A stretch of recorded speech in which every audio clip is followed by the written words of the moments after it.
Good afternoon, people. I know I'm about the same volume as the music at the moment. I will be with you in just a second. I've just got one more thing to do. The players haven't started playing or deploying yet, so we are on time. Give me 2 secs.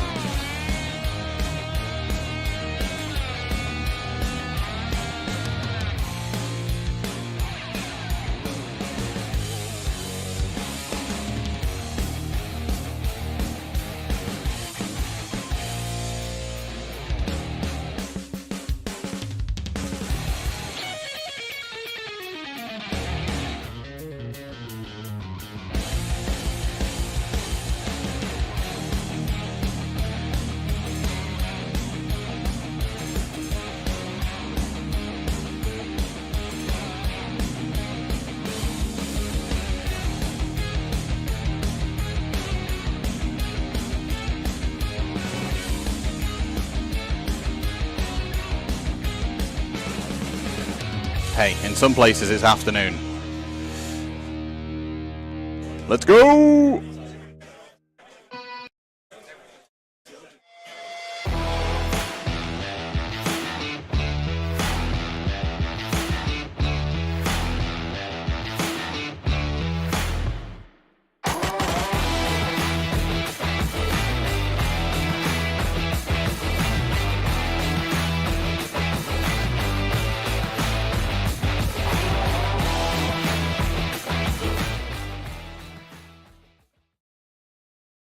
Oh, good morning, good afternoon, good evening, everybody in the world. I hope you are doing well wherever you are. My name is Ben Bailey, or at the one Ben Bailey on Twitter.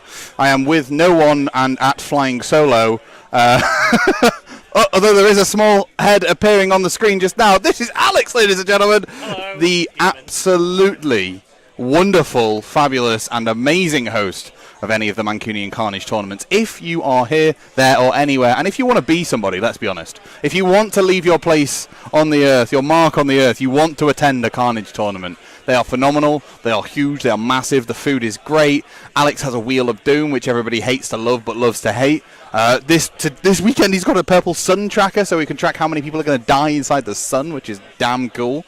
And we've got loads of other stuff. There's a quiz that happens. Do you know what? Alex is just an absolute amazing human being. So thank you so much, Alex, for letting us be here. Oh, this is wonky. I am sorry, team. For letting us be here with Dyson Ducks at the Mancunian Carnage 2022 for August. We have already started. The players are all getting set up and talking to each other over there, which is quite nice to see. But we're going to go pretty much straight into the lists and the top-down table. In fact, let's. You don't need to see my face anymore. Let's go to the. Why is... I don't know why that's doing the black bit. I might have to look at fixing that. Let's put some music in the background so you guys can have something to listen to when I go quiet. Well, I hope you're doing well. We have got Leo with his Celebron Daughters of Khaine versus Daniel with his Drowned Men. Here today on Le Tabletop, which is quite nice to see. Both the players here have agreed to play on stream, which is super nice. Daniel Long and Leo. I think I pronounced that right. I hope that's right. Both of these players are awesome. I've actually had the pleasure, or the maybe not the pleasure actually against Daniel. Maybe the heartbreak of playing against Daniel twice, or Dan twice. When once in the Leicester GT run by UK tournament scene. And the other time at the Warhammer World Doubles when he was playing with Luke Churches. And they brought Babies and Dragons. And myself and my friend Moog, who were attending the tournament, brought... what did we bring? Feck and Stormcast. And they just ran through us like curry through a toddler. So that was absolutely... That's probably my favourite thing. But should we look through some army lists, chat? Let's look through... In fact, no. Let's not look through army lists while they're setting up. Let's look through some stats. Yeah, that's right. Let's look through the stats that we've got here today for Mancunian Carnage. Grand Alliance breakdown here, excluding a couple of the lists because there was a couple of errors and I didn't get them in time, but that's not a problem. We have got 30 Order, 16 Chaos, 12 Destruction, and 12 Death. Pretty reasonable display, to be honest with you. Pretty reasonable display. Which is quite nice to see. Who doesn't want to see all of that good stuff? Let's have a cheeky look at the factions in play.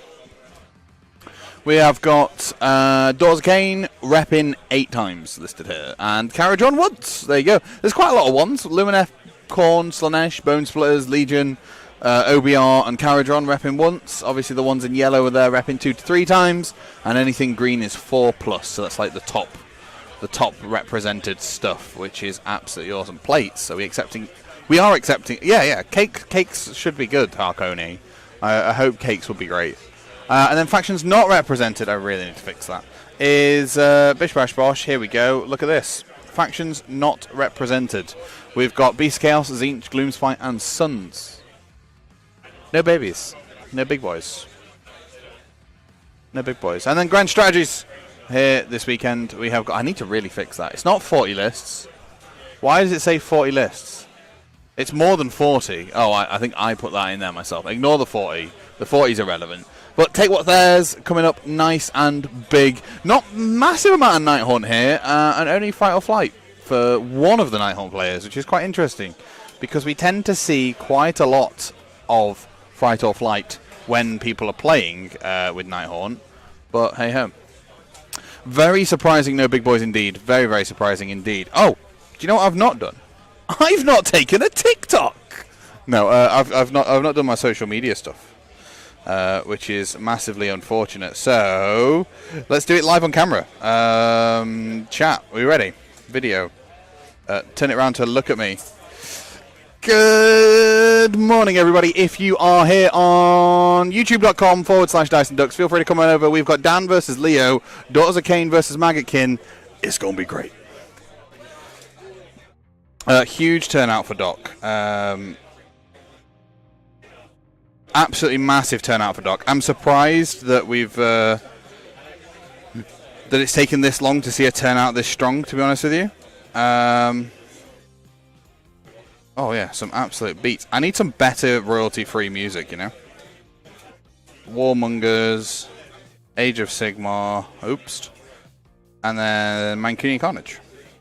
Sigmar, aha, Mancunian Carnage. Round 1 of Carnage. We are live. youtube.com/DysonDucks. youtube.com/DysonDucks. That's where we are. And yeah, we're live. I'm just talking to Dan in chat. He's just having a conversation. He's asking for all the tips and tricks because he's garbage at the game. No, I'm joking. Absolutely lovely gentleman. That I think you guys are all... Well, in fact, let's take a look at Dan's list. Let's have a look at it. Dan is repping... No, that's Leo. Dan is... I thought he was player A for a second. Dan is repping the Maggotkin of Nurgle with the Drowned Men. A grand strategy of take what's theirs. Blow up Rotspawn, there being the first leader in the list with the Law of Malignance, so Gift of Disease. Dan's whole point, I think... I'm surprised he's not taken like the Burning Head, to be honest with you. He's also got a Lord of Afflictions, obviously. If you are taking a Maggotkin list, if you've not got a Lord of Afflictions with Stench and Splithorn Helm, like, what are you doing? Like, you might as well just give up. It's a 210 point auto take for the list. Oh, he's got beanies as well. Oh, Alex with beanies and caps, guys. If you want to get your asses down here to Element Games, or even probably, I suppose you could probably message Alex on Twitter. He might send a private jet with your purchase over. Oh, thank you. Yes, let me show them. Let me show them these things.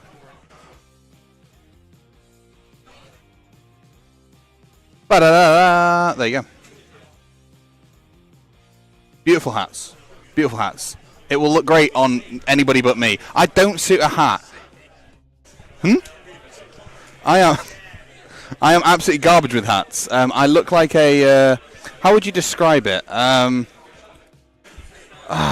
You know when somebody thinks they're fashionable, right?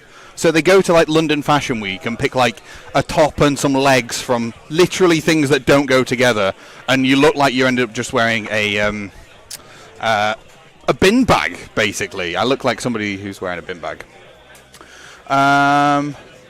Loads of followers coming through on Twitch, so thank you very much. But I'm not on Twitch, team. I should be able to mix us down to mono. If I do that, I think we should be mixed down to mono. Sorry about that, Martin. It's because I'm on a different computer. to what I was before. I should be coming out of both ears now. Maybe. Let's just whack it. Whack it down to mono. Maybe that's better.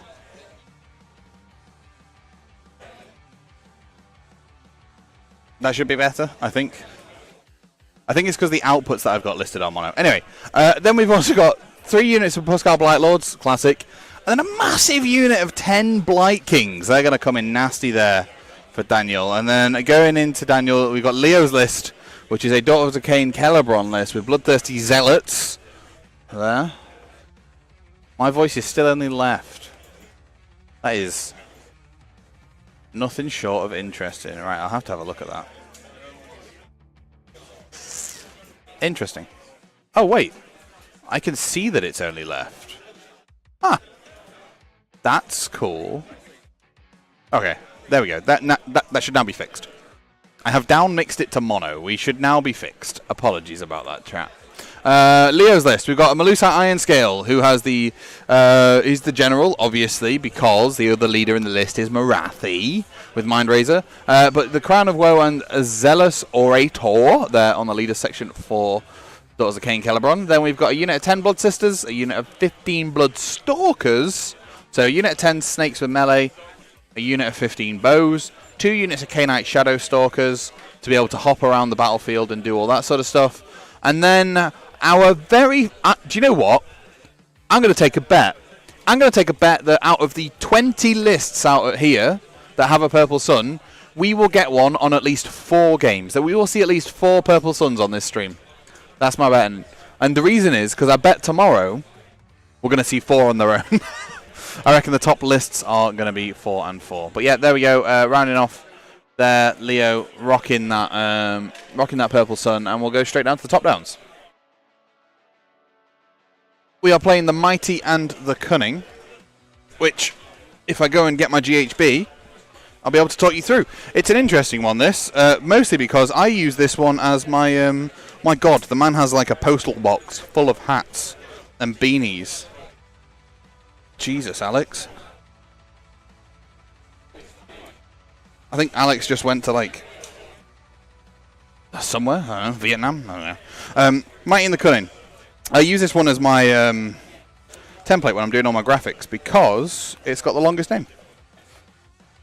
So, that's Lurkers in the presence of idols, which is great. The Mighty and the Cunning. Here we go. On their terms is the special rule for this one.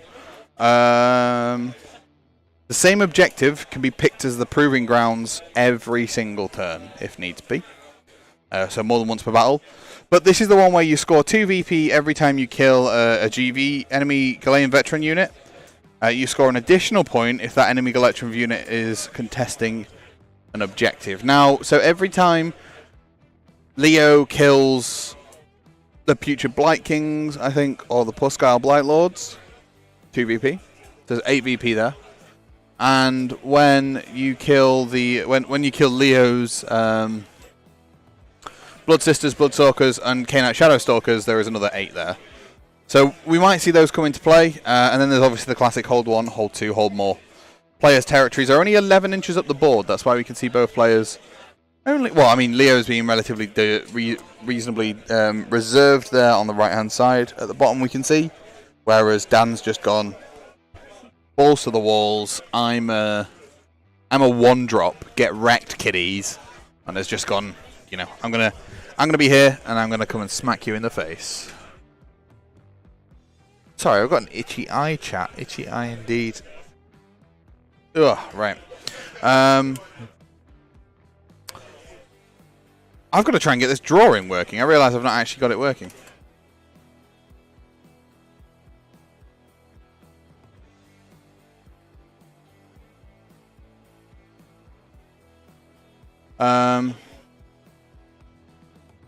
If you guys do want to change the camera angles, I think it should work.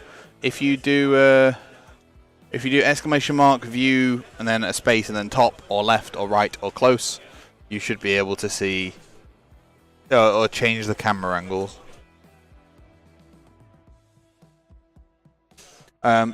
The frame is a little lower than usual, so it can fit, because I've got a GoPro as the top down, which works really, really nicely. And I've moved the higher quality cameras to the left and the right, which is why I look like garbage as a presenter, because, excuse me, I'm using a webcam for me. Because you don't really need to see me. Really? I don't think, anyway. Maybe you do?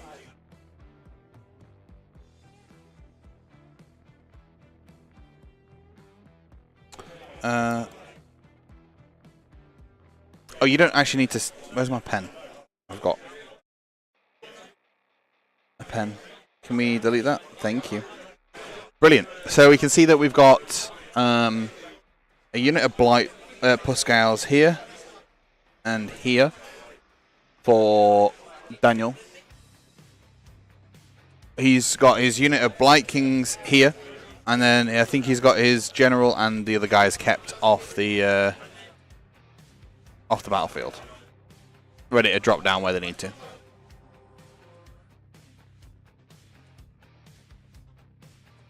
View left, indeed. Thank you very much, Martin. There you go. Changed it over to view left. We can see. I've pointed it there because I assume we're going to see a lot more action in the center of these objectives here, and moving that way, which is quite cool. I'm trying to fix the fact that we've got no alpha channel on that Slinger transition. So yeah, you guys are going to have to just bear with me a split second.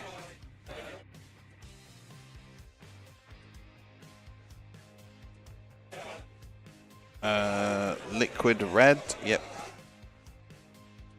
I really can't believe that Alex has got googly eyes on the back of his head. I have got them on my glasses, to be fair. I don't know if anybody noticed that. Maybe you did, maybe you didn't. Oh my god. 69 mega lulls. Can you please go away? Give me a sec, chat, I'll get rid of that.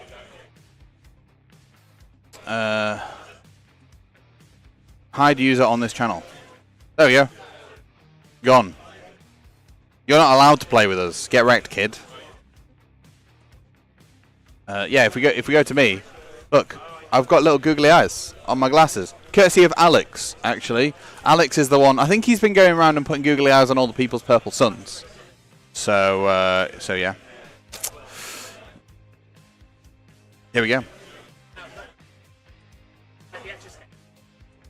This is the longest deployment phase I think I've ever seen. Oh, a handshake to signalise the start of the game there. Both players deciding. Daniel did get the choice to see who went first or second, so Daniel did get priority. And I think I might have to go over and just poke them about the app again. Both players. Not new to the game at all. New to the streaming side of it. So there's a pre-game move here from Daniel on his flies. Super quick, super fast. They've got impact damage on them. They're pretty tanky if they can get into the right place. What I'm kind of concerned out here is you've got a lovely large block of bow snakes that's going to be able to pick off one of those demon brothers pretty quickly, I think. I wouldn't be surprised if they fell over pretty sharpish. Oh, another handshake. Fair play. There you go. That's the pre-game move from Daniel. He basically just turned around to Leo and go, right, you're going to have to deal with these guys now. Why? Because I said so. That's essentially how it works with this.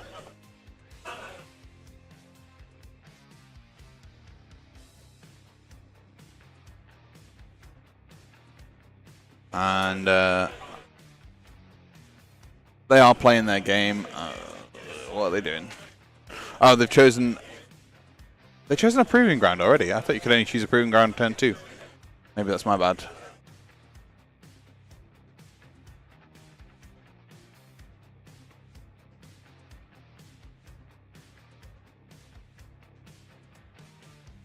I need to cancel this output for me.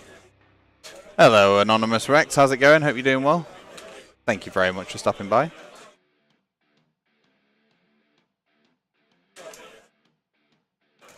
Appreciate you being here.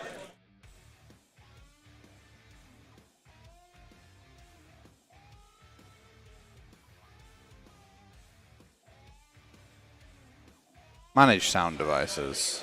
Nope, not what I wanted.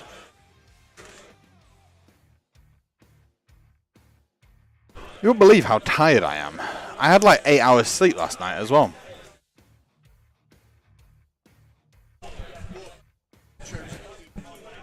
Yes, please. Yeah, if you do that before the start of your turn, that'd be great.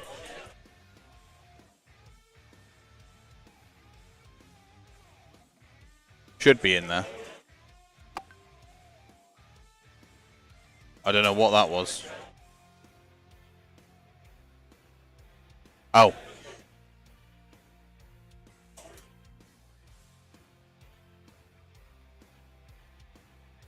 Don't track your command points. It'll take too long. It's fine.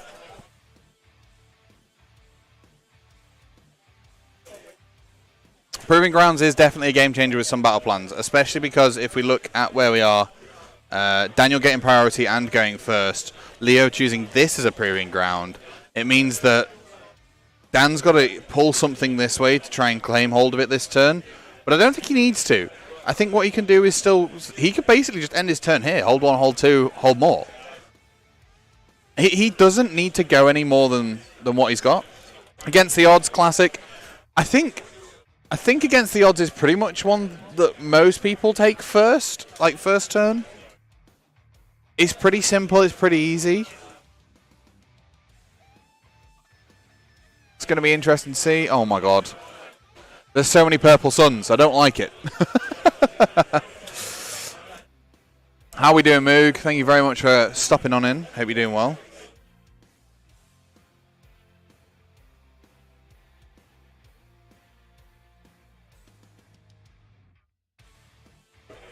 We have Carnage sort of themed overlay with the Carnage colours.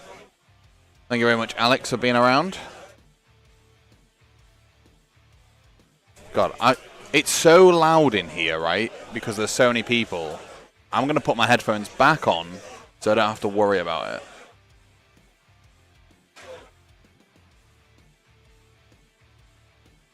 it. Okay, we see the Blight Kings now. They're making their way uptown. Probably just going to be stalwart on that objective. I think that, so. It's an interesting one, right? If Dan lets Leo go first, Leo gets the entire time to be able to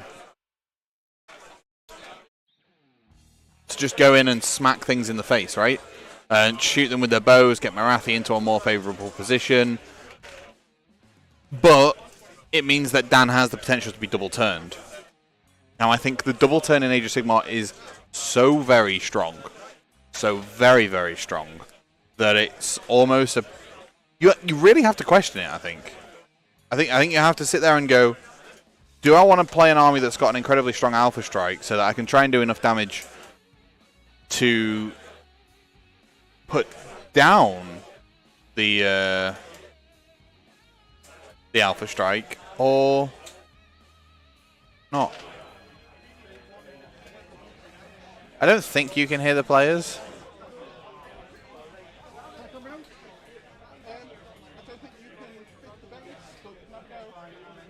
No, you definitely can hear the players.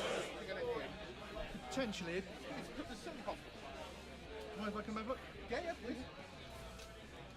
All right, we'll have to.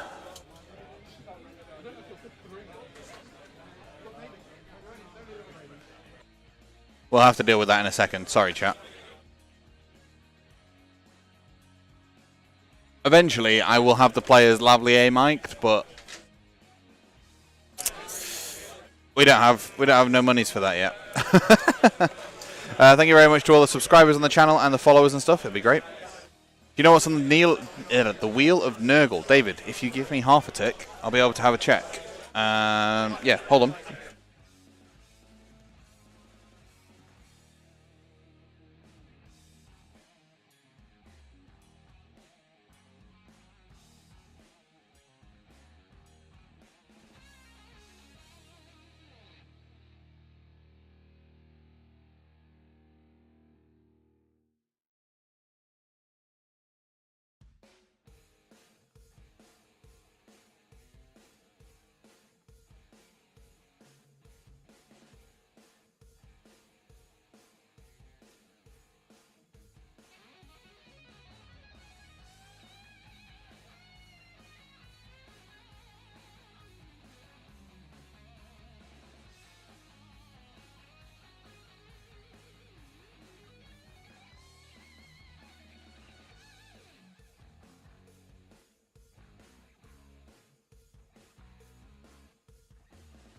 We have got the no... only units with the nurgle keyword can use the Inspiring Presence or Rally command. There you go, David. We've got number 3, I think it is, on the wheel. I think that's what we've got. God, I've got so many screens back here. It looks like I'm in some kind of like the Matrix has nothing on me, clearly. Maggotkin of nurgle. Sorry, I'm using our favourite website, Wikipedia, to bring in my Wheel of Destruction. Wheel of...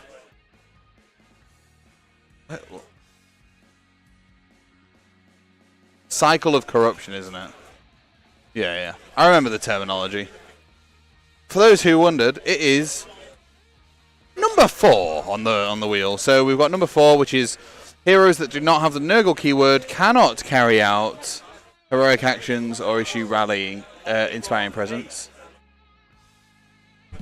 A pen? Yes. I have a pen. There's a pen in there, Alex. Where the nice Parker pen. Oh, that one. There you go. Curse City pen. Yeah, of course you can.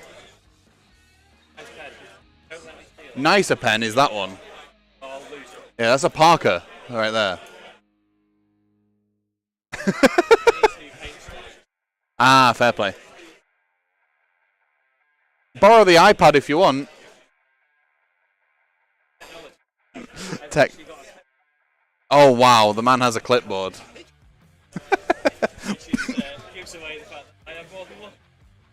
Oh, do you? Oh, yeah. Actually, to be fair, I think you're a man that's got a room of clipboards. Yeah. And a quote from Alex. I'm fucking organised. See, this is one of the differences between Dice and Ducks and the Hobby Room. I can swear. Oh, well, I'm glad. This is definitely a sweary event. Thank fuck, I can swear.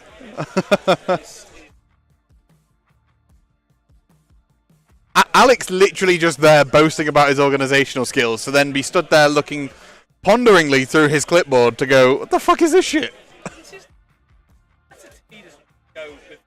Oh god, you've got it alphabetically. Oh dude. Oh, I'd have definitely done it table order for game 1. That would have been so much... That would have been simpler, wouldn't it? Because now you're going to have... If you don't know people, you're going to have to be like, what's your name? Have they not got a printer? Just redo it. Yeah. Oh, ladies and gentlemen, this is why I love Carnage. It is literal carnage. It is wonderful. Okay, so we've seen, obviously, the Blight Kings have there moved up. I did, actually, you know when I went to go and find out about the Wheel of Corruption, I did ask Dan as to what the reason was that he hadn't,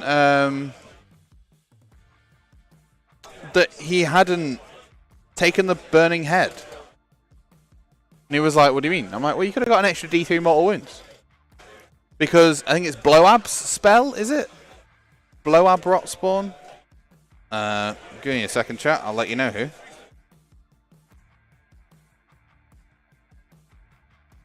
When the internet decides to work.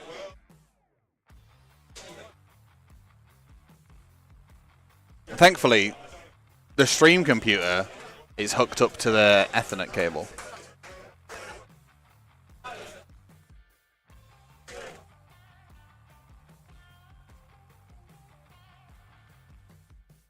I can never remember between Blowab and Orgots who's the combat one. I imagine Blowab blows up with magic. That's my...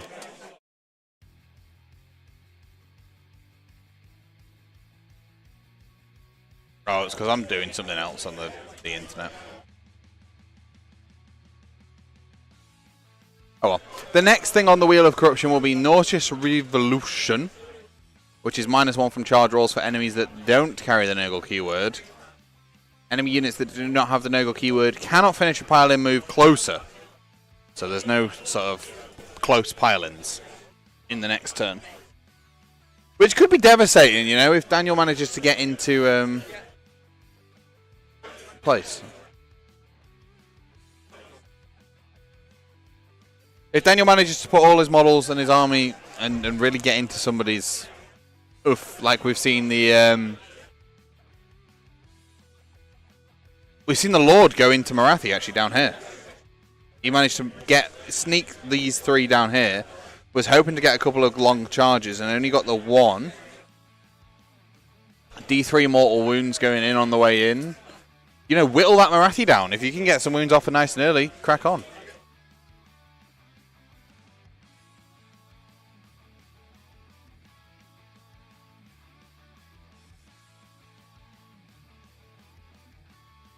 Super, super good to get. Like, I mean, and also what you've done now, right, as Daniel, is you've.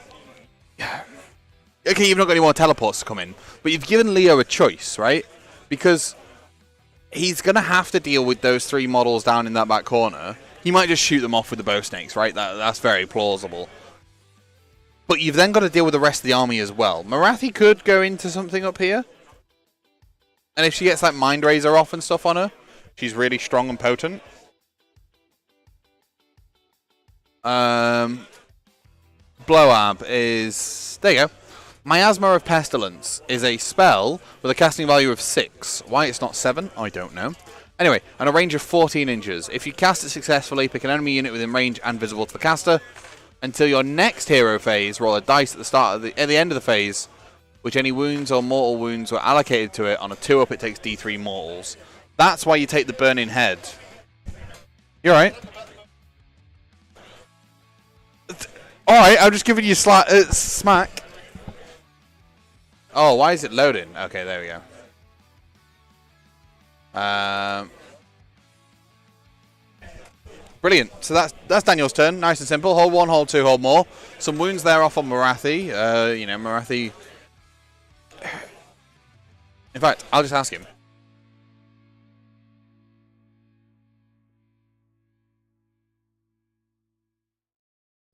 I'll just have a look.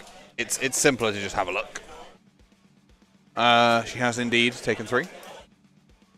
Might as well wound wound big Marathi.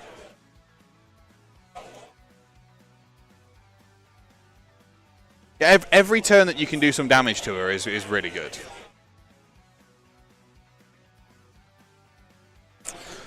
Because so in case you guys aren't aware, I imagine a lot of you are, since you probably played Age of Sigmar loads, but Marathi can only... She's got 2 models, right? She's got the big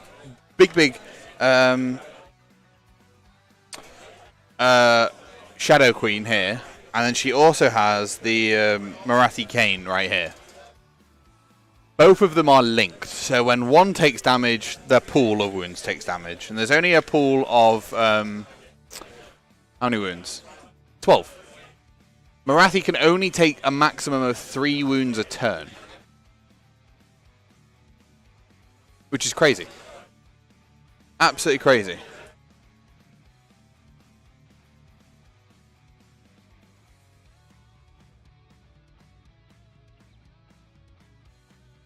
It's very nice. Who doesn't like it? I imagine we'll see a hero phase shoot coming out from the bow snakes. Maybe?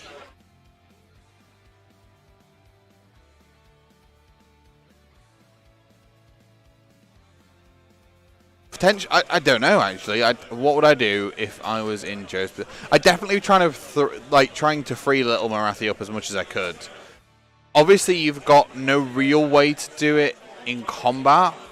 What you could mirror dance out of combat with Marathi if she's in range of another hero. Mirror dance could be the play.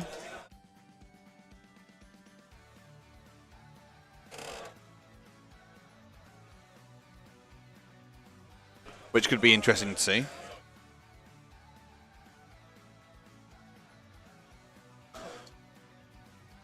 I'm just trying to think, right, if I'm Joe... sorry, if I'm Leo... Sorry? Roll wherever you want to.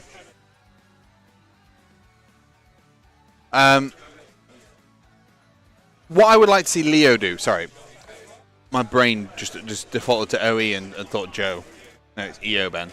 What I would like to see Leo do is potentially look at exploring a mirror dance option. He might try and just hero phase shoot the entirety of the Lord of Afflictions off. With a 4 ward save, it's going to be pretty difficult. to get it fully off.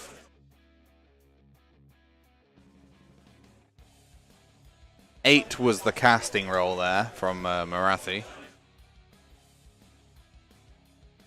Oh, to pull the Purple Sun on. Yep. So Marathi's going to cast the Purple Sun. Ladies and gentlemen, that is the first Purple Sun that I've seen on the stream. Here we go.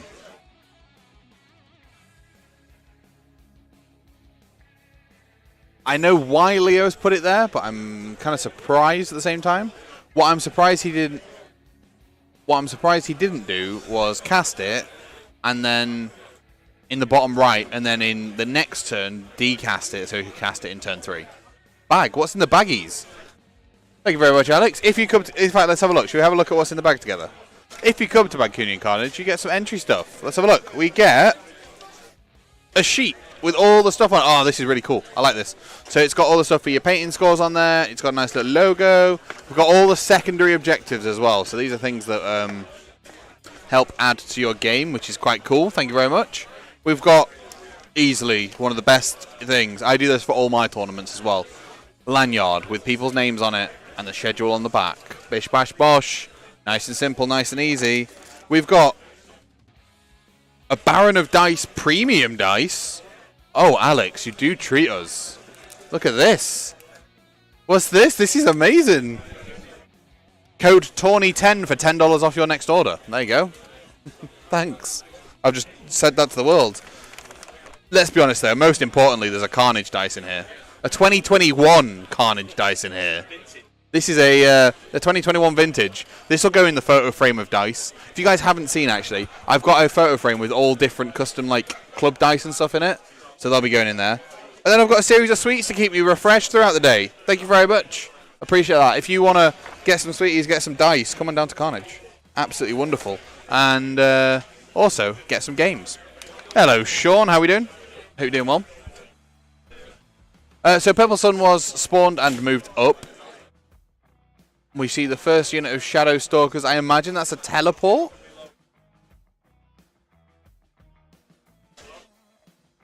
Rather than a move, because they can just teleport around the place, because why not?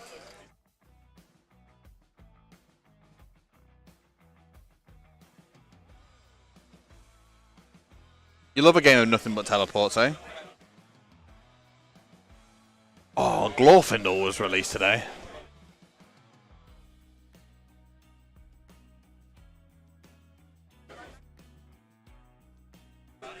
Oh, thank you very much to Element Games here for hosting us and hosting the tournament as well. As usual, Rupert and the team have been super duper accommodating for us live streaming, letting me essentially take over a quarter of the hall because why not? Did you just down that whole thing? Jesus. I've just witnessed a man down an entire Tropicana bottle within 2.2 seconds. It was crazy. He ingested it like he'd not eaten for a week. Man like drink. Alex will be hitting the burr later on, which will be quite cool.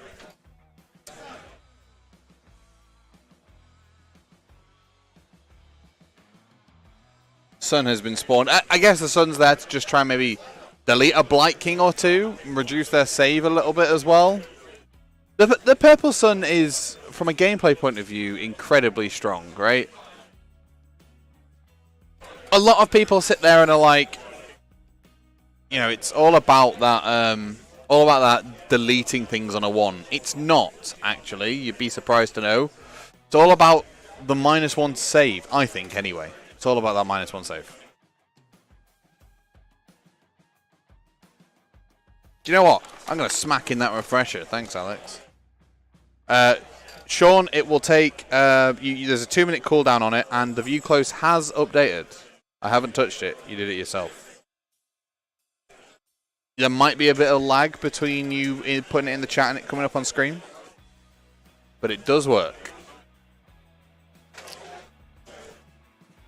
And we can see that we've got that unit of Blight Kings there.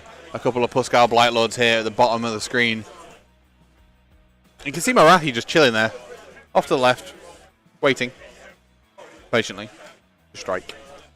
I don't know what I do with it. Do we go in and try and kill one of the demon brothers? Do we hope for a double turn to double both of them? A double turn for Leo would be really devastating. Well, I mean, to be fair, a turn. Whoever gets turn 2, it's going to be pretty devastating for the other person. It's all about what Leo can lift this turn, you know? What can he do to make it better for him?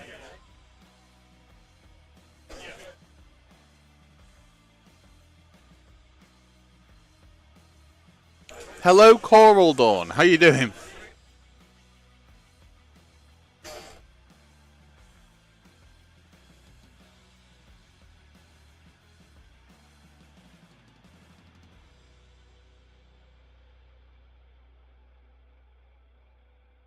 You can. I believe you can change your preferred name. I believe you can change your preferred name. Ow. I wouldn't know.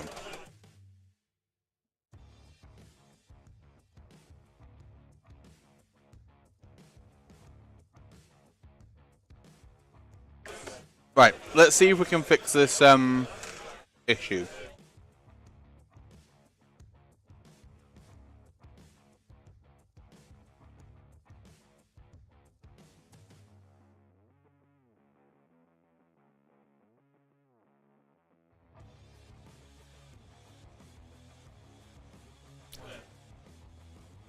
I'm sorry, Coral Dawn. I'm stupid and don't quite understand.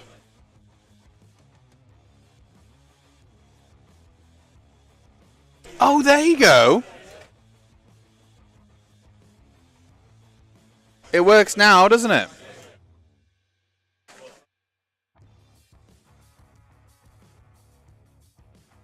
Yeah, it works now. I've done everything Carnage themed pretty much except the backdrop this time. It's great. The transitions are red, the overlays are red, all the graphics are red. Just feel kind of red. Oh, false name. Fair play. Fair play. Alright, so we've seen that, you know, Leo in his turn has teleported the Shadow Stalkers up onto that objective, just to try and create a little screen, I guess, for the bow snakes. Because in Age of Sigmar, if you aren't aware, every single model has a 3-inch fuck-off zone, or a no-go zone, or a control zone, unless you are charging. So that means that there is a bubble, like here, around the Shadow Stalkers, where you can't enter. And because the Blight Kings are so slow, the max they could sort of walk up to is here anyway. Which means that the bow snakes are going to be protected for at least 2 turns, unless we can find a way to get in here. What has happened, though, in Leo's turn, is he's moved Big Morathi this way, the Iron Scale used her command ability for run and charge, and he's brought his bow snakes, his melee snakes this way, so that he can really solidify getting rid of this side of the board. He's then also teleported his Shadow Stalkers up onto this objective just to try and add a little bit of pressure. Sean, the Dyson Ducks isn't family friendly. I've had too many people tell me that they don't want to be family friendly. That's fine, that's fair. So I apologize in advance. The video should be marked as not made for kids, theoretically. I don't use it that often, but every now and then it will slip out, so I apologize. I'm very sorry. But yeah, we've got the Shadow Stalkers sort of creeping onto this bit. These Shadow Stalkers holding up here. The sun is not only being an annoyance for -1 to save, but it's also being a physical annoyance, like a proper roadblock. You've got the bow snakes here that have done a couple of wounds here to try and take it out. And then you've got the melee snakes charging in this way as well. These will get +1 attack. Now, what has happened is that it means that there is a lot of Leo's army down. In fact, let me do this. A lot of Leo's army down in this quarter of the table. Sorry, Coral Dawn. Sorry. Yes, I should probably put a parental advisory, like a little 18+ symbol down in this corner. I think what we'll see is we'll see a dead Lord of Afflictions, no doubt. These flies will remain okay, and if Daniel gets the turn, for turn 2, he's going to be looking to take 3 more wounds off Marathi to halve her, just to make sure that she stays away a little longer, which would be preferable for anybody. You've then got... So say Daniel gets the turn after all this has happened. That will come here. I imagine these will just go and delete these guys, which looks pretty standard. And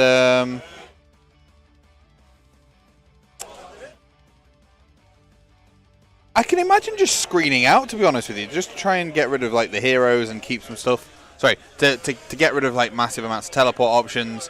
It wouldn't surprise me if we see these guys go and try and kill this to stop those back end teleports, and then we just see the brothers come across and just be annoying. I wouldn't be surprised if Dan's going to try and keep Leo in this bottom corner, or give him too many options that his army's going to be stretched thin to the point where he can't do much. Hitting those bow snakes if you can is great, but I think you need like a 12-inch charge from the Blight Kings, and I don't think you're gonna get that. I just don't think it's gonna work. If that Lord of Afflictions can tank this, I will be massively surprised. Any update on Steve Follows versus Simon W? Looks a tasty match. I don't even know what table they are, to be honest with you.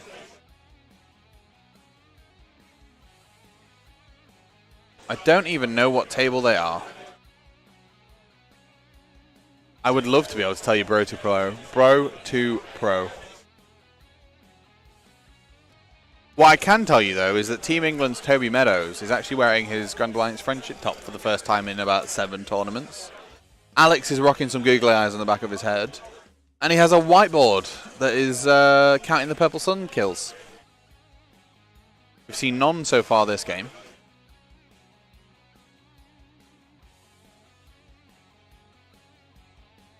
I'll try and get an update for you, Bro to Pro, as soon as I can. I am a one-man band here today, though. I've got nobody... I've got no friends. I've got no friends. Well, I mean, you're my friend, I guess. Well, Bailey No Mates. Bailey No Mates. That's what they call me. Well, I know, they call me a lot of things. That's why I've got no mates. Bailey No Mates. Gotta love it. At the one bed. Oh, if you search Rice Bailey as well, there is that's me. Table 37. Alex, where's table 37? Where's table 37? Between 36 and 38. Thanks, mate. You. Fuck's sake. I'd like a little bit. Just point me in the vague direction. Steve Follows versus Simon W. They're asking how it's going because it looked like an interesting match. If you want to give me a little update, that'd be grand. Thanks, Alex. Alex being a row. Oh, do you know what? You said you're working, otherwise you'd have been there. Oh, bro, I'm so sorry. I'm so very sorry.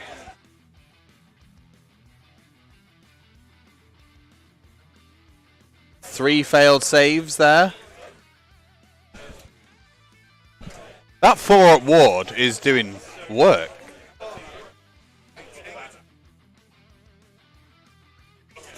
Holy Moses.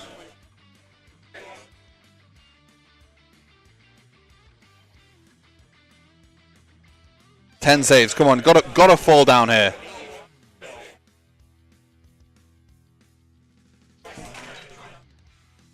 Oh, that's abysmal rolling. Bottom of turn one. Simon's got a lot of hex rays right into the board. Yep. Steve's going to go balls deep now and going to shoot him. Right, you started off really promising there, going Simon's moved all his hex rays to the centre of the board, and then he's going to get balls deep gone on him and shot off the board. Because there's 9 Storm Fiends in that list, right? Is that one? No, you got the wrong list. Oh. It's all the hex rays. Yeah, that all hex ray list. Steve follows the only KO list. Oh, the KO list with the 2 Ironclads.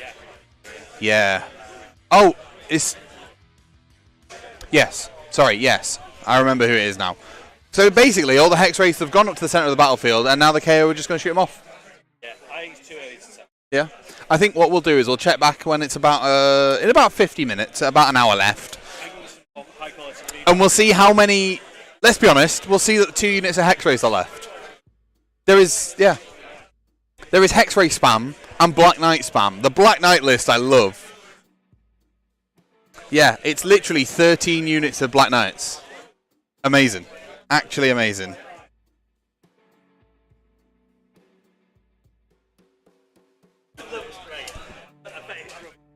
Oh yeah, I bet it's absolute garbage, but it looks physically amazing.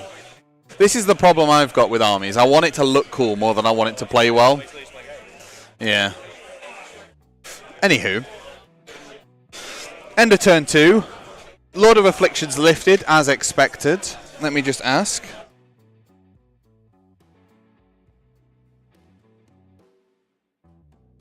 Priority coming in. Dan gets it.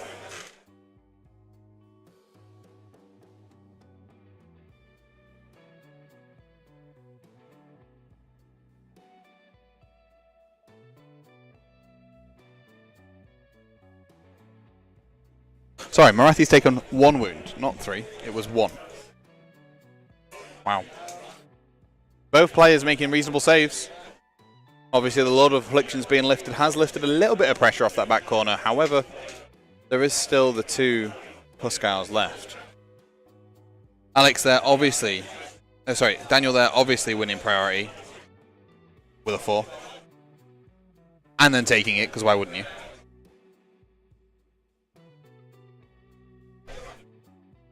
Like, you definitely just would.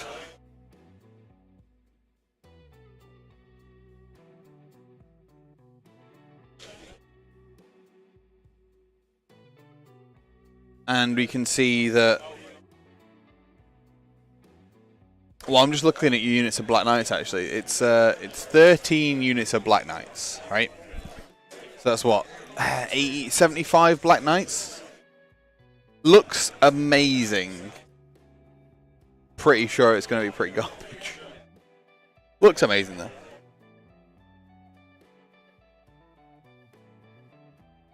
And yeah, turn 1 complete. Hold 1, hold 2. Hold more? Really? Chat, I'm just going to nip to the drop top down. How did he get hold? Did he give him hold more? He shouldn't have given him hold more.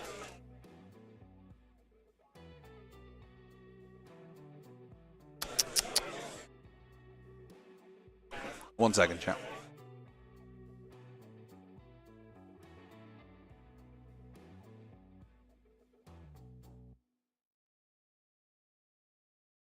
Oh.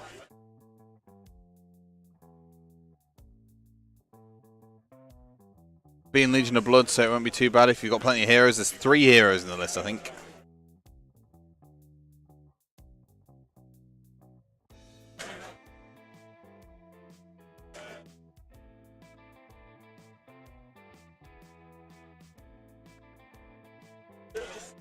I think there's only 3 heroes.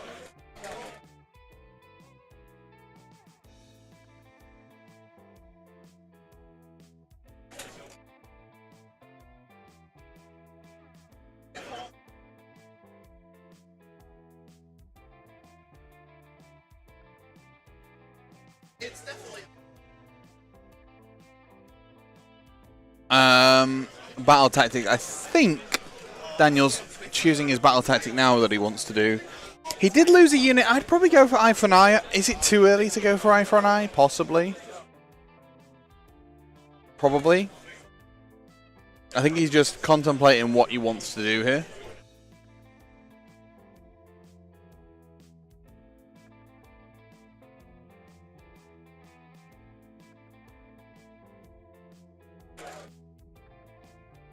I'm just trying to update my summary sheet so that I can sort my life out a little bit. Tournament ID. Different tournament ID. There we go.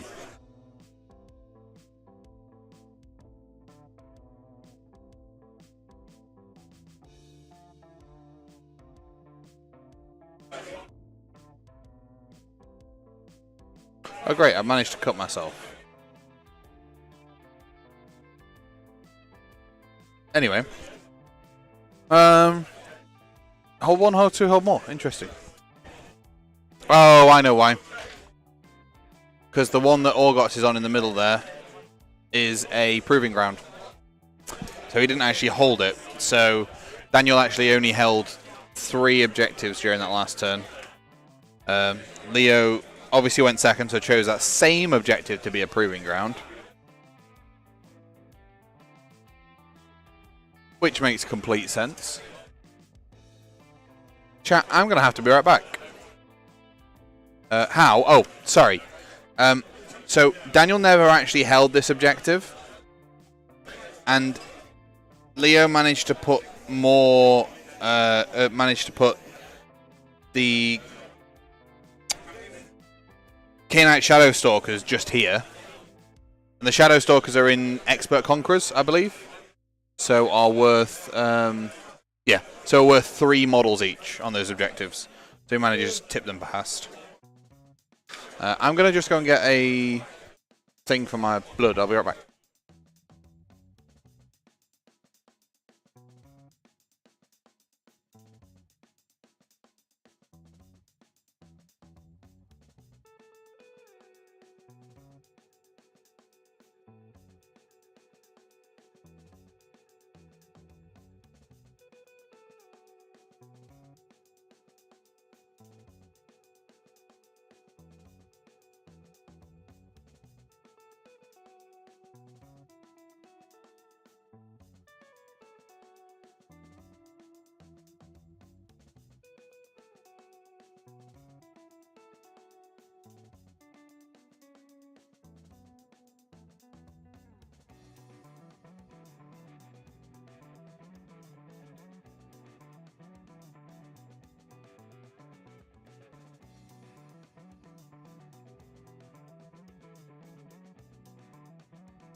Wait, you want breakfast? Now I'm so confused now, Alex.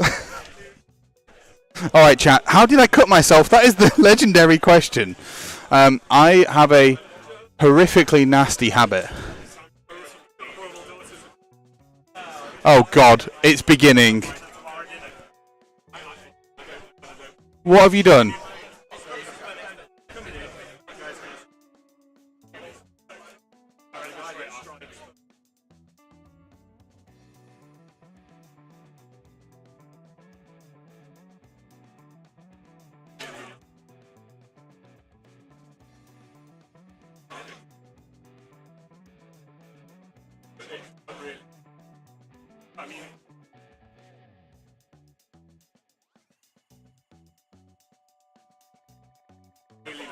Is it... 1 second, chat.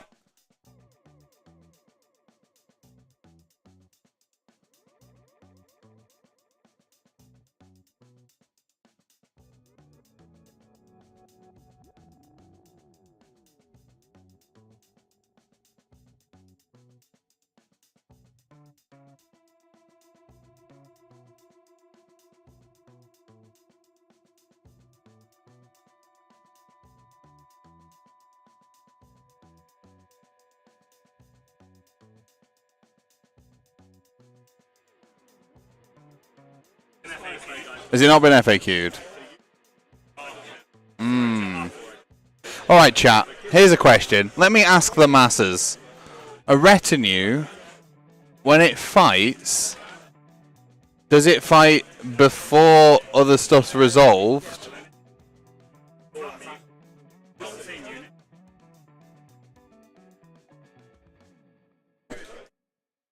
Honored retinue.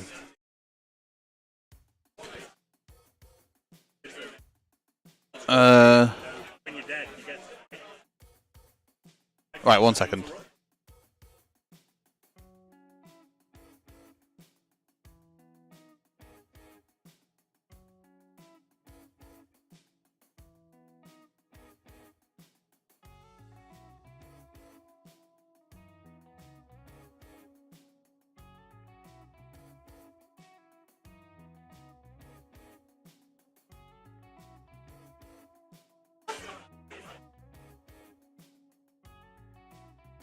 It's very, very strange.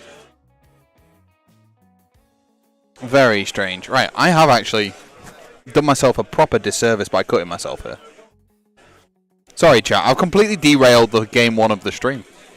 Right, so we've seen in Daniel's turn, as far as I'm aware, we've seen Outmuscle chosen, which is fair play, I guess. Oh my god, I'm bleeding from the same cut, but in a different place this time.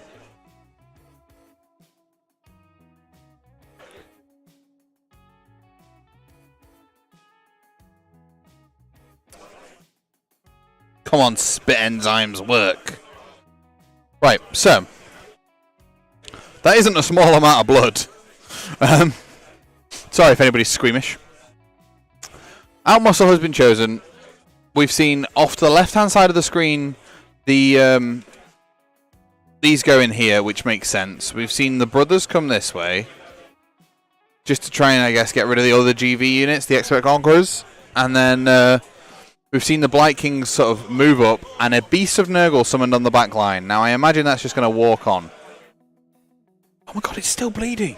Who has my voodoo doll? Yeah, holy shit. It's kind of... It doesn't hurt. I'm just bleeding profusely. Oh, that is a big old charge there into those guys. It really gets them at the battlefield, but, you know, now you are exposed to all of those... Now you are exposed to all of those bow snakes, and the question is: has Daniel forgot to move the Blight Lords in the the Pluscal Blight Lords in the bottom right-hand corner? That's the question. Has he forgot to move them? If he has, will Leo let him go back and sort it? The player's just temporarily moving. Oh my god! Can you stop bleeding? Jesus. The players forget it, moving the sun out of the way temporarily to put it back in a minute. Just so that they can get an accurate-ish measurement. Hey, Toby, how's it going? It is going very good over here, thank you very much. We are seeing Daniel Long with his Drowned Men of Maggotkin of Nurgle play against Leo with his Daughters of Khaine, Celebron. Both players managed to score 5 EP in turn 1, both held 1, hold 2, hold more, and got their battle tactic. I'm bleeding. Daniel avoided the double turn on himself by winning the dice roll, and took Outmuscle as his next one. Managed to get the Pluscal Blight Lords into the Shadow Stalkers off on the left-hand side. Managed to get his Blight Kings into the Shadow Stalkers there in the middle. I really think he needs to dispel the sun in his next turn. I'm surprised we didn't see it dispelled actually from Leo in his turn. And I think maybe to avoid a redeploy, but Daniel's not moved or charged the guys off to the right-hand side. I think he's straight up forgotten them. We can see them in our bottom right. For him, it's his bottom left. Can we get an exclamation mark view left in the chat for me? I'm lazy and can't be bothered to change the camera angle.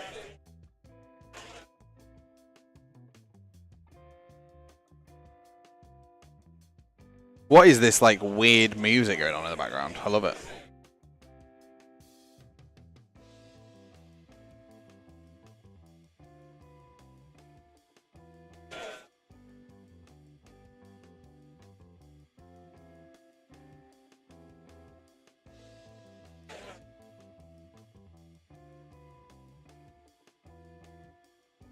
Did it not work? Why has it not worked? Oh, no, it did work. It did work. It just took a second. Look at that. Look at them Blight Kings. Blight Lords, Blight Kings there.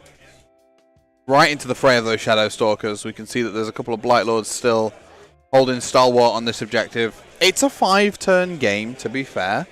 So Daniel's doing his best to sort of stick back, relax, max it all cool, you know. Not do too much to be frustrating or annoying, and try and kill what he can.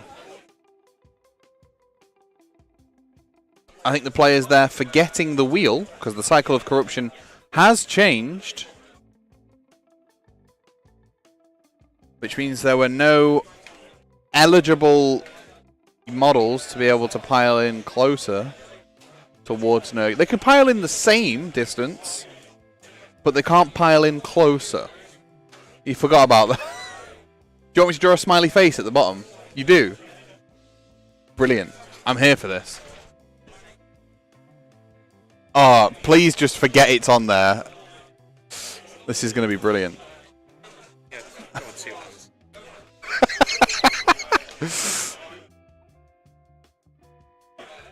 Oh, he looks... Oh, do you want a photo? Yeah. You want to see the back of your head? It's almost like having eyes in the back of your head. Oh, Alex. Oh, look. It's gorgeous. Fuck me. That is amazing. I'll send it over to you. Oh, chat. Oh, you should see this. This is brilliant. Oh. Go follow Ghost Arm on Twitter.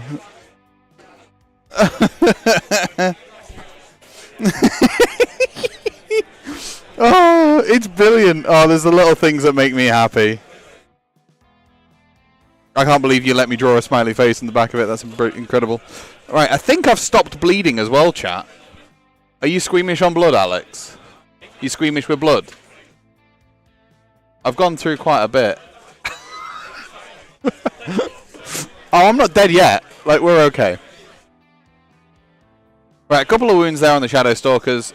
Sorry, from the Shadow Stalkers onto the Blight Kings. Fair play. I don't actually know what the Blight Kings do in combat. Should we have a cheeky look? Blight. Nope, not Blight King. Let's have a look.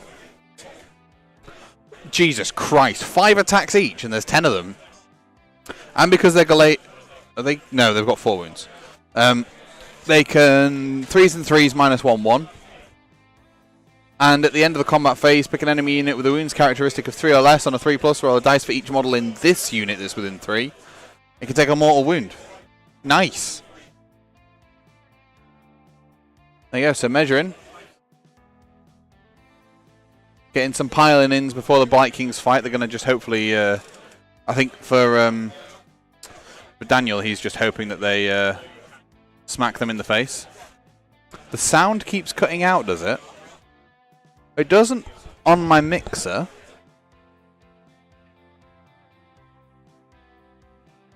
It doesn't for me. We've seen quite a lot of Shadow Stalkers die on this side of the battlefield. I think there's 2 left. Maybe Eye for an Eye wasn't the shout here. Maybe Alex is... sorry. Maybe Daniel's got a really good point.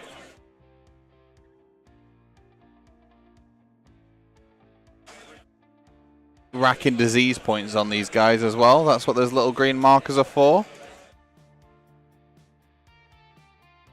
Because he will do mortal wounds to them in the battle shock phase as well.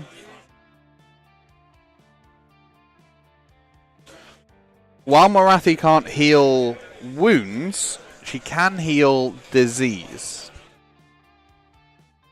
So every time Daniel puts disease on there, if little Morathi is available to use a heroic recovery or something, she will most likely do so to sort herself out, to get rid of those disease.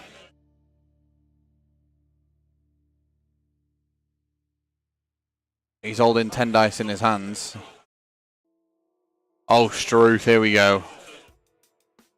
Getting all those attacks in. A total of 7 disease points on these bad boys. Which means that at the end, in the battle shock phase, Daniel's going to roll 7 dice for whatever's left in that unit. And every 6 up is a mortal wound.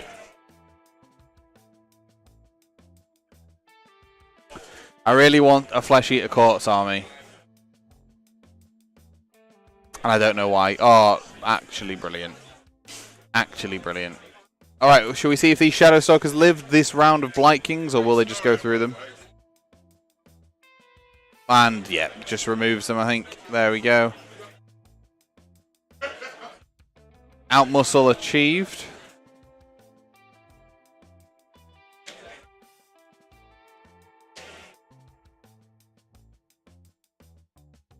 Leaves a lovely large gap.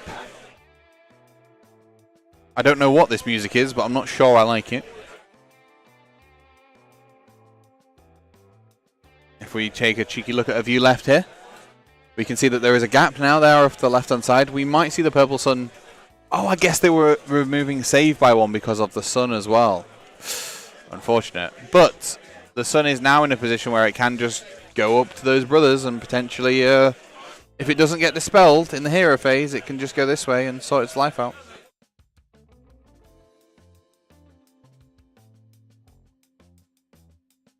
And a couple of attacks going through into the big boys.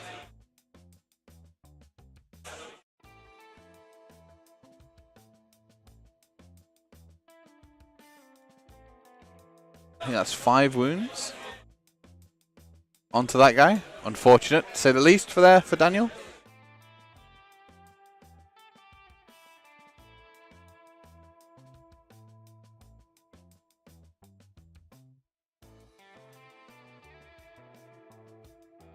Daniel should now have hold 1, hold 2, and hold more again, because nobody actually claims this objective over here in the center.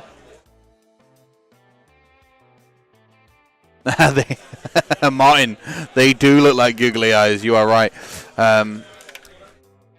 Daniel's running around. Sorry, Luke's running around with a series of like a pack of googly eyes. I've managed to put some on my glasses. Hang on. God, I need to fix my stream deck.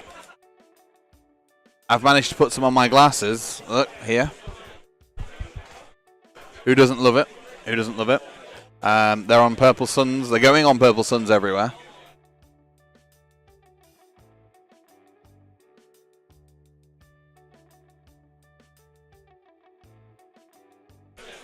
Because who doesn't love a good purple sun? Here comes the sun. Do do do do.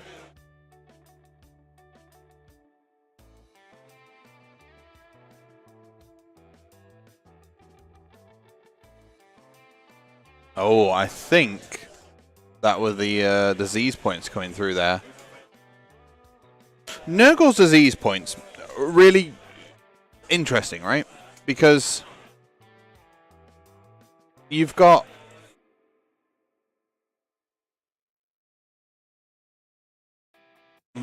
what have you got?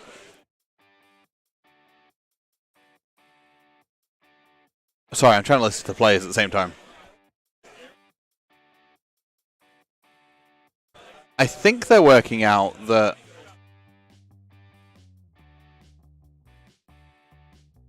the Proving Ground's the one on the left-hand side.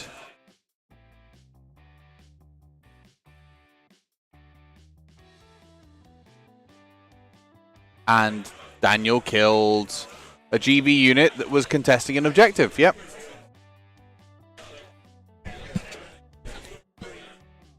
Yeah.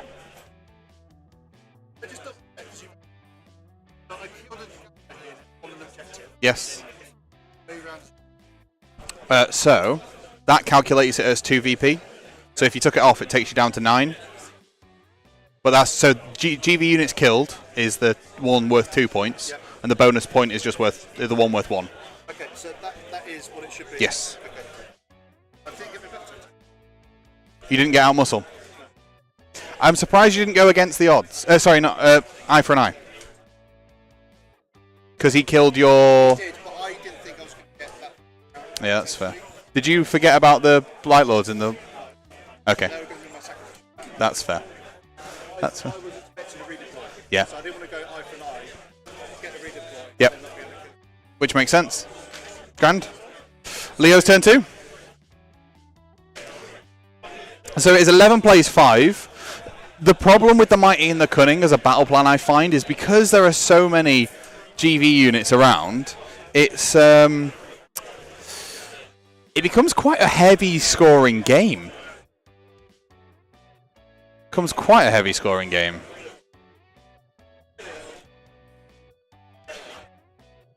Which is fair. You know? Who doesn't love loads of VPs, but simultaneously, I don't want loads of VPs. Do you know what I mean? Like, it's a bit of a weird one. Chat, if you are watching and you wanted to be here at Carnage this weekend but couldn't make it, feel free to stick around with the coverage. We'll be here all weekend. All 5 games will be streamed. There'll be 5 different tables, hopefully. 10 different players with any luck. And if you want to play in a tournament but weren't able to make this one, Alex, I think, has a couple of spaces left for teams. But also, next weekend, I'm running a tournament at Sanctuary Gaming Centre. If you go to, I think, ! events in the chat shows it up. Maybe?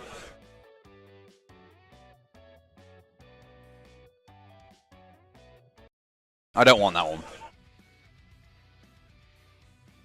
This is way better. But you can go to diceinducks.com to get all the information about the events going up. List deadlines are extended to, they should have been tonight, but they're going to be extended to Tuesday.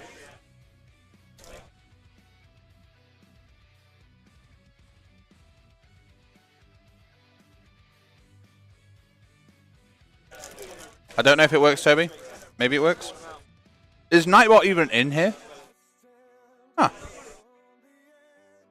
There you go. 2,000 point AOS next weekend. List deadline extended to Tuesday.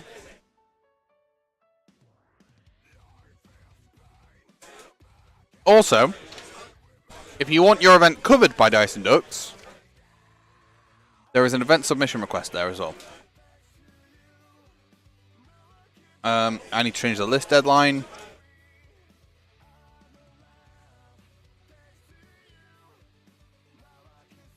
To Tuesday.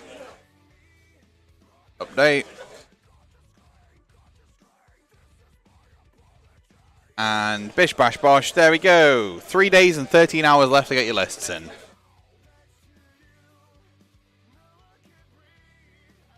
I wonder how our friend Bill is getting on. So an eye for an eye chosen there for Leo, which makes sense because in the last 10 he lost his Shadow Stalkers. I think with the 15 bow snakes, the 10 melee snakes, and Marathi, he has the capability to delete something this turn.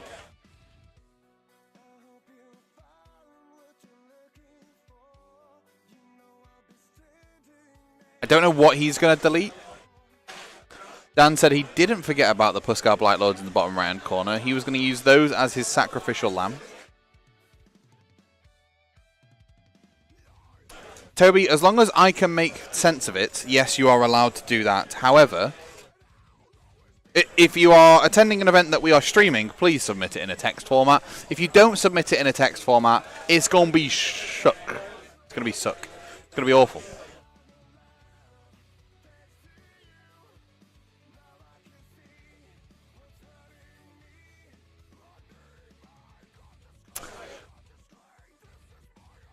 Purple Sun.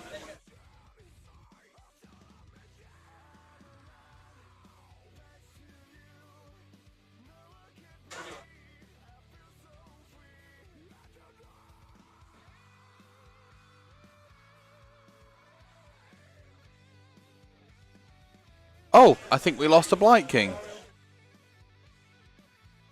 The Sun.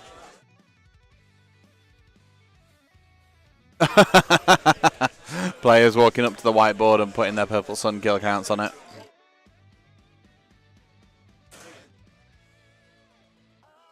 What a garbage model with garbage rules.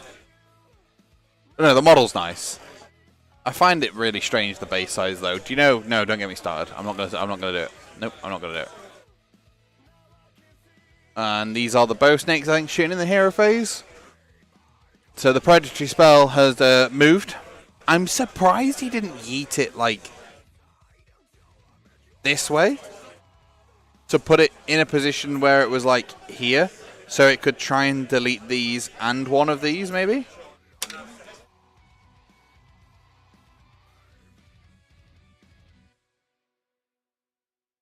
But that's fair.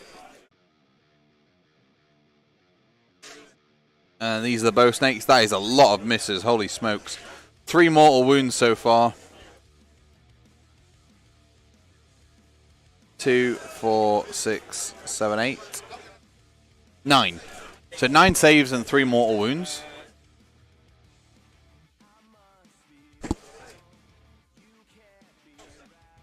Mark's not coming true on his promise yet. He's not lost the game.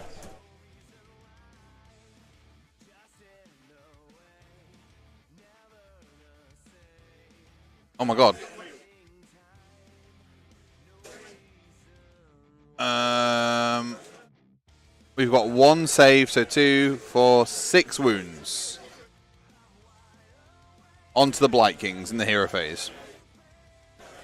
4 wounds each. Crazy. Actually mental.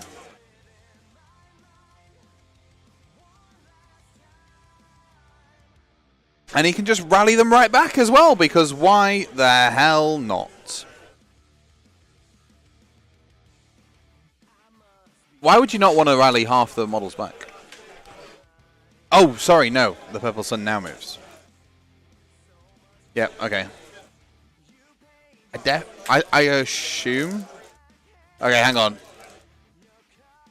No. Oh. No. No. Oh. 16.7% chance on each of those dice there to swallow one of those models into the sun. None taken. Daniel escapes with his life, his models, and more importantly, his glory.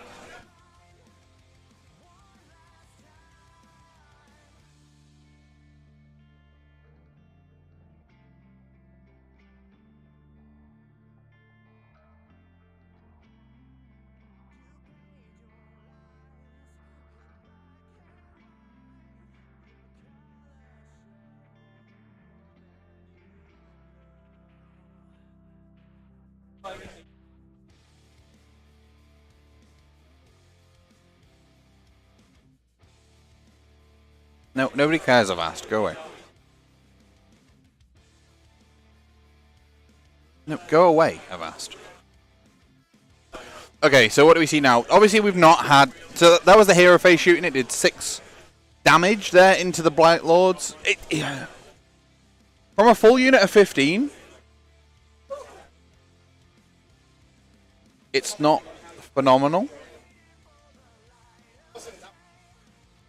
I think we're seeing Leo gonna use his Shadow Stalkers to pop his way out of the objective. Out of combat here, but onto the objective.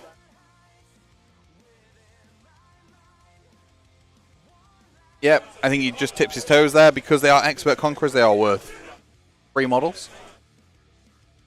They are also, however, an easy eye for an eye. If Daniel gets the next turn, doesn't get double turned.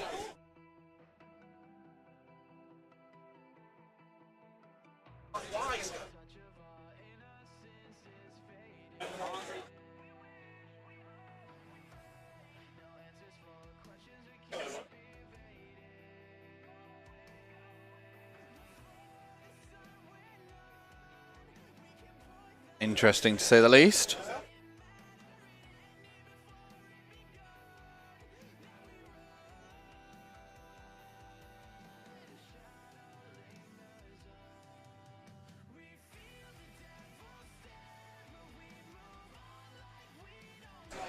So that's the teleport. Is it a hero phase teleport?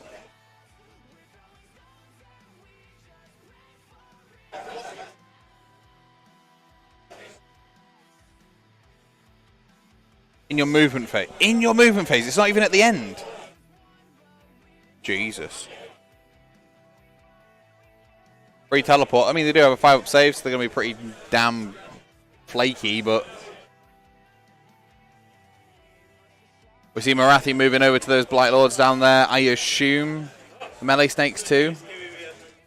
It keeps them down there for turns 1 and 2, to be fair. Like, I think they're worth it. I think Daniel can probably pull himself a lead, potentially.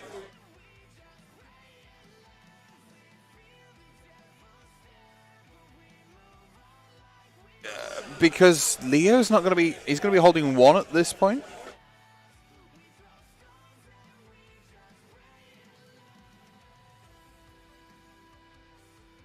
Give me 2 seconds, chat. I'm going to ask a question for the table.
I assumed so. Sorry, I realised that without any actual warning that I was coming back, if you guys were just sat there doing nothing, you'll have just heard me go, I assume so.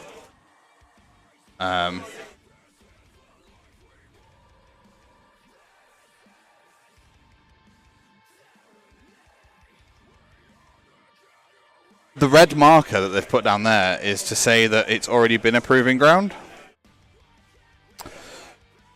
The problem with that is in this mission, you can do it as many times as you want. On the same objective if you wanted to. Not that it really matters. Hasn't actually changed anything. So we've seen the bow snakes have moved this way now. They're going to get some shots back off into the Blight Kings.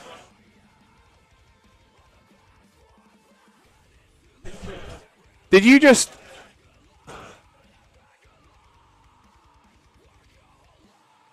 Wow, the Sump Croc has just gone in the sun.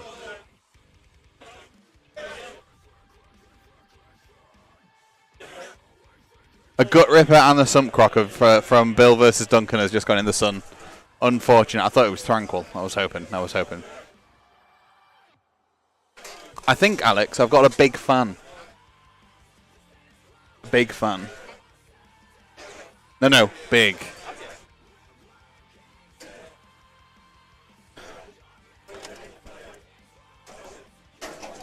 Ugh. I've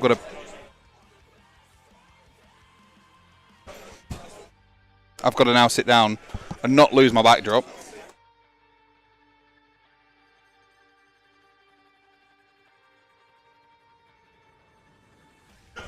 Right, you good, bro? You good, boo?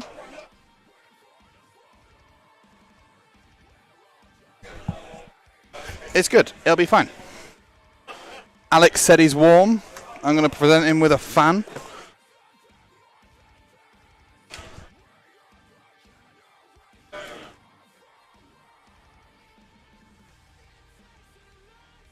Not only am I going to present him with a fan, I'm also going to present him with an extension cable. Hey! And I'm going to plug my laptop charger into the extension cable so that he gets that, but also plug the fan in.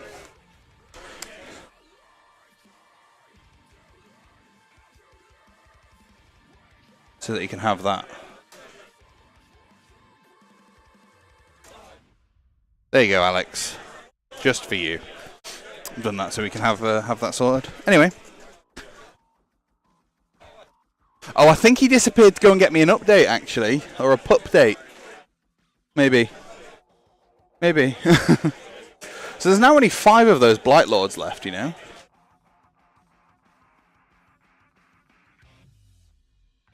There is now only 5 Blight Lords left in that unit of 10. 50% done after 3 shootings, technically. You know, you'll take it. Iron Scale, looking at making a charge in there, just to try and whittle a few more down. If you can keep them in combat, they can't rally, which is important. You don't want them to rally. Alex, is the fan beneficial? I assume it is.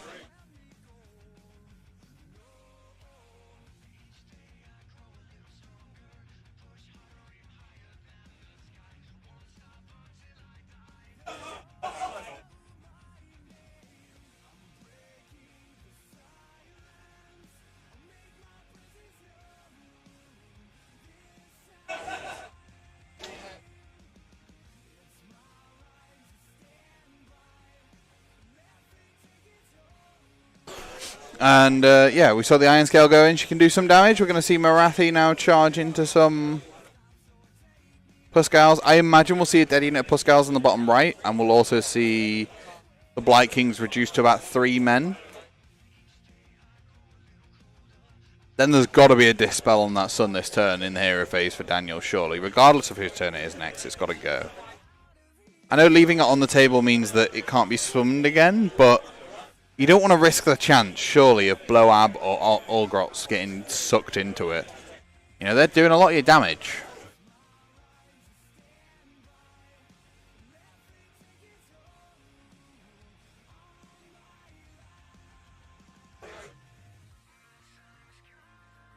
I imagine.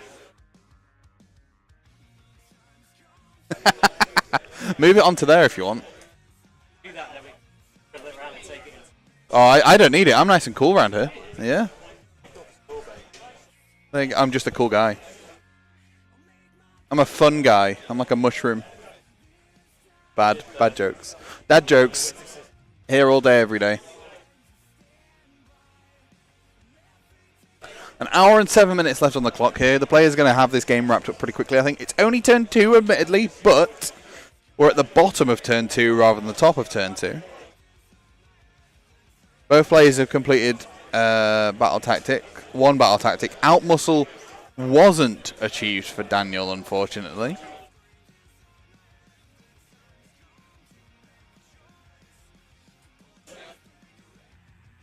I definitely would have eye for an eye instead, to be honest with you.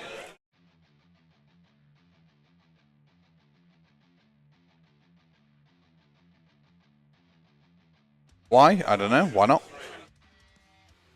I think the battle tactics in the newer edition of the GHB are a lot less auto-get. A lot less auto-get. Which is nice, obviously.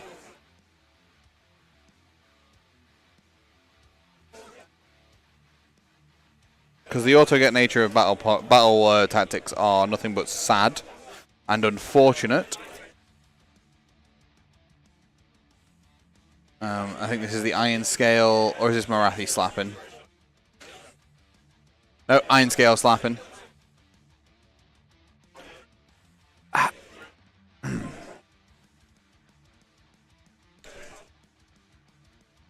Those Blight Lords definitely have to kill her to be able to stand a chance at, you know, a solid rally on a cheeky 6. Who doesn't love a good rally?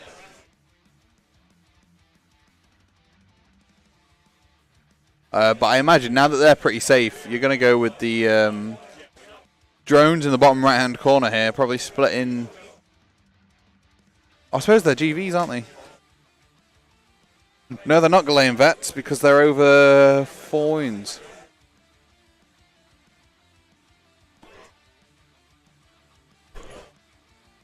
Interesting. Well, there's a couple of disease points going over onto. Oh.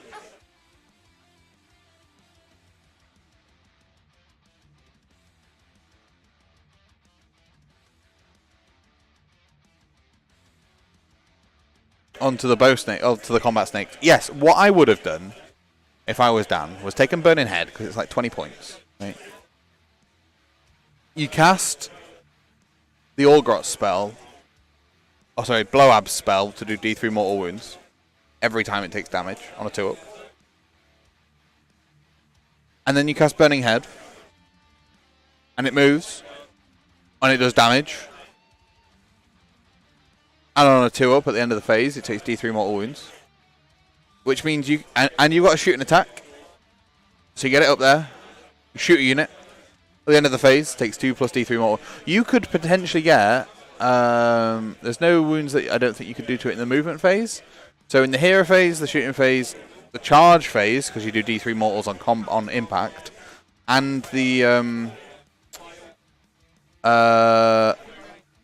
nice. And the Battle Shock phase and the combat phase. In 5 phases of the game, you could do D3 mortal wounds potentially to a unit. That can be up to 15 mortal wounds just from one spell. And it's relatively... like, it's 5 relatively... minimum 5 relatively reliable wounds once you've got the Blow-Ab spell off. Also... endless spells are bloody annoying. Like, they just get in the way, don't they? Like, they physically get in the way. You could use it to block stuff. I'm going to have to really talk to him about it like that. Yeah. It's really strong. The head's really strong. I mean, you summon it, and if it does its damage, it disappears. But that's great, because it means you can summon it next turn. And it just means that you can have 5 turns of summoning the head. You know? It's just one of those things. You all done? Are you tapping in? Come on then, sit down, my lad. I can keep you up to date. Put that on that side of your head. How are you doing, Mark? I'm doing all right. Yeah. Can you hear me? Can you hear you? I can't really hear myself. Do you want to hear yourself? Yeah, I could do to hear you a bit better. You can hear both of us a bit better. No, I can't hear either of us. What? Yep. Oh, do you know what? That'll be because of that. There we go. I can hear now. I can hear what's happening. You don't need to hear the background music. Nah, that's cool. Grand. How are you doing, buddy? You know what? That went better than I think. I had Luke worried after turn 1. Really? Yeah. Did Ilariel just not push your shit in? No. So what happened was I basically full sent him. I was like, if I'm going to get anything from this game, I've got to go in. So he gave me the first turn. I stuck pinions on. I finally stoured Vordry and stuck pinions on him. Got the 9+ to cast, so he's got an extra 12 movement. So sent him straight into the Carnoth Hunters. Yep. And completely whittled him down. Is that a wood joke? What it is now. Yeah, unintentional wood joke. But go on. I whittled him down to I think there was 2 left, and he was kind of locked there. I think he would kill Vordry in his own turn and didn't. So he'd left him on 2 wounds, which Vordry once per game in his own hero phase can heal D6. So I got the opportunity to do that back.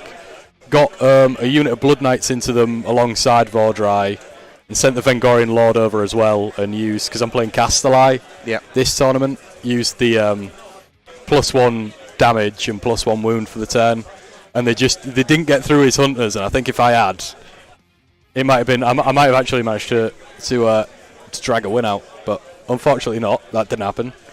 And then I just kind of got what do you call it, got Sylvanethed. Got treed, got wood. Yeah, you got wood. I did get wood, yeah. Well, thank you so much for jumping on the commentary desk with me. I appreciate it. We've actually got Leo with his Celebron, Daughters of Khaine, versus Daniel with his Drowned Men, Maggotkin.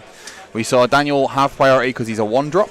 Yes. Took turn 1 and chose, obviously, against the odds. Nice, simple one to start. It's classic. And just created, I guess it's a great recap for anybody who's joining the stream so far. And created a bit of a screen just up here. Managed to sneak in his Lord of Afflictions and Pascal Blightlords down here in a deep strike. Yep. And just went into Marathi and chipped a wound off her. Unfortunately, only one. That's always nasty. You never want to do that. And then in Leo's turn, he had 2 units of Shadow Stalkers that were in Expert Conquerors, so they can teleport and they're worth 3 each because they're battle line. Yep. He managed to sneak 2 of these objectives back off Dan. This was a proving ground in turn 1, so it wasn't eligible for taking unless it's by battle Galatian veteran units. I was going to say battle line units, but it's GV units, isn't it? Yeah. And then we've just seen Daniel manage to, by the skin of his teeth, take the priority going into turn 2, because a double turn from either of these armies is going to be nasty. Yeah. But he managed to hold off a little bit longer and took out Muscle. Unfortunately, didn't get it, but did kill one of the Shadow Stalker units on an objective. So that's worth 3 victory points to him. So he ends up going 6 points this turn rather than the 8 that he could have got. Yeah, the points can be so swingy in this mission. If you got Gallivets on the points. Yeah, but the problem is Daniel doesn't have any Gallivets in his army, I don't think. Yeah. Or Blight Kings, they're 4 wounds each. No, Blight Kings are Gallivets. Yeah, they are. Yeah. Is it 5 wounds more? It's not a GV. Or is it just mounts and monsters? It's 5 wounds or more. So if you're 4 or under, you're Gallivets. And then there was a weird interaction with them where I think their unit leader had 5, but they do still count as Gallivets. Yes, they do. Yeah. Hey, Liam. No, I'm not joined by Toby. I'm joined by the significantly better part of Gaff. That's true. In Mr. Mark Ward. Hello. Cool. So he has got a GV unit, and we saw in Leo's turn he's tried his darn best. He did a hero face shoot, a normal shoot, some casting from Marathi, and put an Iron Scale. Oh, Jesus, that's Sun. And put an Iron Scale into that unit of Blight Kings, and they tanked it all. He's left the board in darkness now. It's quite cinematic, at least. I might have to deal with that in a minute. An eye for an eye was achieved by Leo because he managed to kill the 2 Blight Lords down in this corner, which was perfectly expected. Yep. And he just held the 1 objective in this top corner because these guys are worth 3 each. And they're just tipping the objective.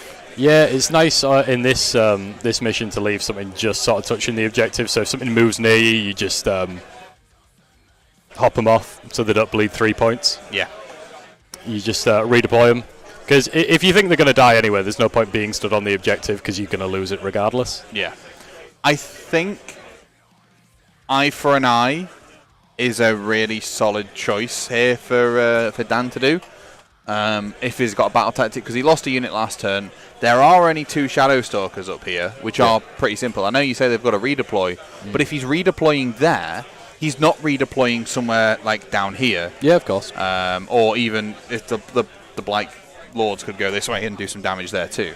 Yeah, it's, I think I'd be surprised if Daniel doesn't try and rally those back, those Blight Kings. Yeah, that makes sense. Because even if you bring 1 back, it's still 4 wounds that you're bringing back in that unit. Yeah. Yeah, it's an issue with them snakes as well, not really having a screen, because they will just get charged. They will fall over. I mean, it's the bow snakes, yeah. Yeah. So these are the Blood Sisters. Yeah. Sorry, Stalkers. The Sisters are over here. What Dan has done really well is he's made Leo have to choose which side of the board he's taking at this point and where he's going to focus his forces. So currently, Shadow Queen and 10 melee snakes are over here. Yeah. I actually think the just aiming for half the board's actually the better play in this mission. I think you can straight down here. Yeah. Try and get hold more when you can, but if you've got the 2 objectives, it's just better to play it that way, in my opinion. Yeah. Rather than trying to commit to 3, because there's only 4. Yeah. Just take 2 and worry about the rest. Go for the whole 1, hold 2. Yeah, and then if you can make it so you're fighting on their second one rather than one of yours, obviously you'll do better. You'll do better than your opponent. Other thing you can do is if you go in second and you're only playing half the board, you can Proving Grounds one of their 2. Yeah, that's true. Which means that technically you're only playing for 3 objectives at that point. If you've not. And with this mission as well, you can Proving Ground the same objective multiple times. Yes, which is really nice for. I mean, obviously, I think with 4 objectives on the battlefield, you kind of need to be able to do that. You need that sort of mobility between it. I assume it was annoying for the flies, obviously. But he's got a fair amount of Blight Kings in this list, so it's not too bad, is it? A turn 1 Proving Ground was here. Yep. A turn 2 Proving Ground was over here. Yep. And then the turn 3 Proving Ground is also over here. Yeah. He's just trying to keep that objective off of Dan. Yeah. But Dan's still going to be holding 1, holding 2, holding more going into the bottom of turn 3. And then it's really going to be on Leo pulling it back. Now we might see a double 2 into 3 where Leo gets the opportunity to potentially have 4 shooting phases out of those snakes before Dan gets to respond. Yeah. One criticism. Oh, love a good Carnage red paint splatter. All Carnage themed. All of my overlays now are going to be themed to the tournament that we go to. Yeah. So if you have a colour scheme for your tournament, let me know and I'll do what I can. Pink. It'll be hot pink. I can do pink and black. Yeah. Yeah. If you want coverage, let me know. I can come up. We'll speak to. I'm not actually running the Gaff one, and that's the one worth streaming. So it'd be Duncan and Lyndon and Louis. I think are heading up that one. So we'll see. There's definitely been talks about it. So I mean, to be fair, you've got the wonderful Hellstorm Wargaming right in your little pocket. He's running a 40k event on the same day. Oh. So we are absent from streaming. Absent Hellstorm for that event. Oh, that's a shame. Yeah. Mikey, if you are interested in 40k content and a bit of Age of Sigmar content actually as well, head on over to youtube.com/Hellstorm Wargaming. I mean, subscribe here first and then go over to Mikey, obviously. He just released an interesting Warcry narrative campaign last night. He did. I've not watched it yet, but it sounds... Louis has been talking to me a lot about it. Trying to get us to play Warcry, and I was always interested. I've got the Daughters of Khaine specific one, but I quite like the idea of just building one out of the normal factions anyway, and having a bit more personal. I do like Warcry, and I sat in my boxers in bed last night watching it. It was pretty good. Yeah. That's how I watch all of Mikey's content. That's how I watch Mikey. Yeah. That's how we're both watching him right now, from across the room. Yeah, we both just stripped off behind here. That's you can't see that, but we both stripped off behind it. You just have to believe us. All right, so nothing has gone in the sun yet so far. Daniel's been really lucky and escaped that. Why he's not dispelled it, I don't know. It's a high cast, and I think the Daughter's spells are really good, so he might just want them for that, really. Potentially. Because Marathi gets 3 casts, but the ones It's just when I was playing Daughters, I played Daughters for a little bit, and you notice their spells are good, but they're all high cast rolls. Mind Razor's a 7, I think, isn't it? Withering. I think it might be an 8. So it's high. Mirror Dance is like a 7 or 8. Marathi's own one is a 7 as well, or The Mortal Black Wound. Horror of Yeah. Ulgu. Yep, that one. Oh, look at that. Look at that 2-inch redeploy there from those Shadow Stalkers. Love a cheeky 2-inch. Checking out the charge ranges. It also must be frustrating for Daughters going into Nurgle and the fact that they're going to ignore a third of the mortal wounds that the bow snakes do. Yeah. And then a third of the mortal wounds that the combat snakes do. I mean, you'd absolutely love to see it if you could roll more than 3 mortal wounds on your bow snakes, wouldn't you? Because that's all Leo's done for the past 2 turns. Oof. In the hero phase and in the shooting phases, I think he's done Yikes. each turn a total of like 6 mortals, and that's it. Yeah, that's not good. So I'm just going to really quickly ask Dan what his battle tactic is. Go.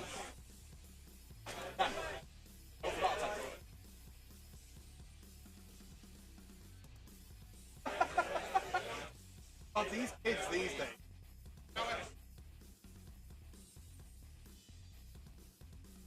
As expected, eye for an eye was what I assumed. Can you? Thank you, sir. Eye for an eye, which makes sense.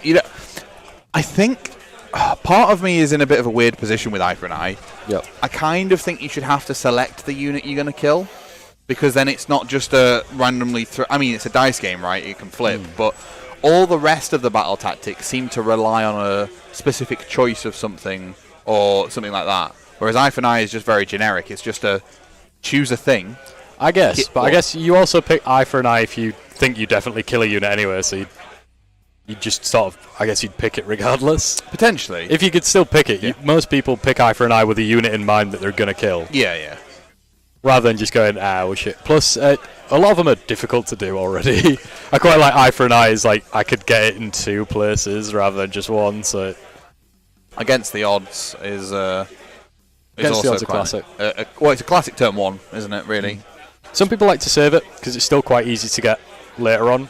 Yep. So when you're a bit strapped for your battle tactics, if you've already used it at the start, You can't do it, yeah. You can't do it That's again. That's fair. I think the Crocs did me a lot of favours as well during my I game. didn't even notice that you were rocking Crocs. Yeah, Battle Crocs.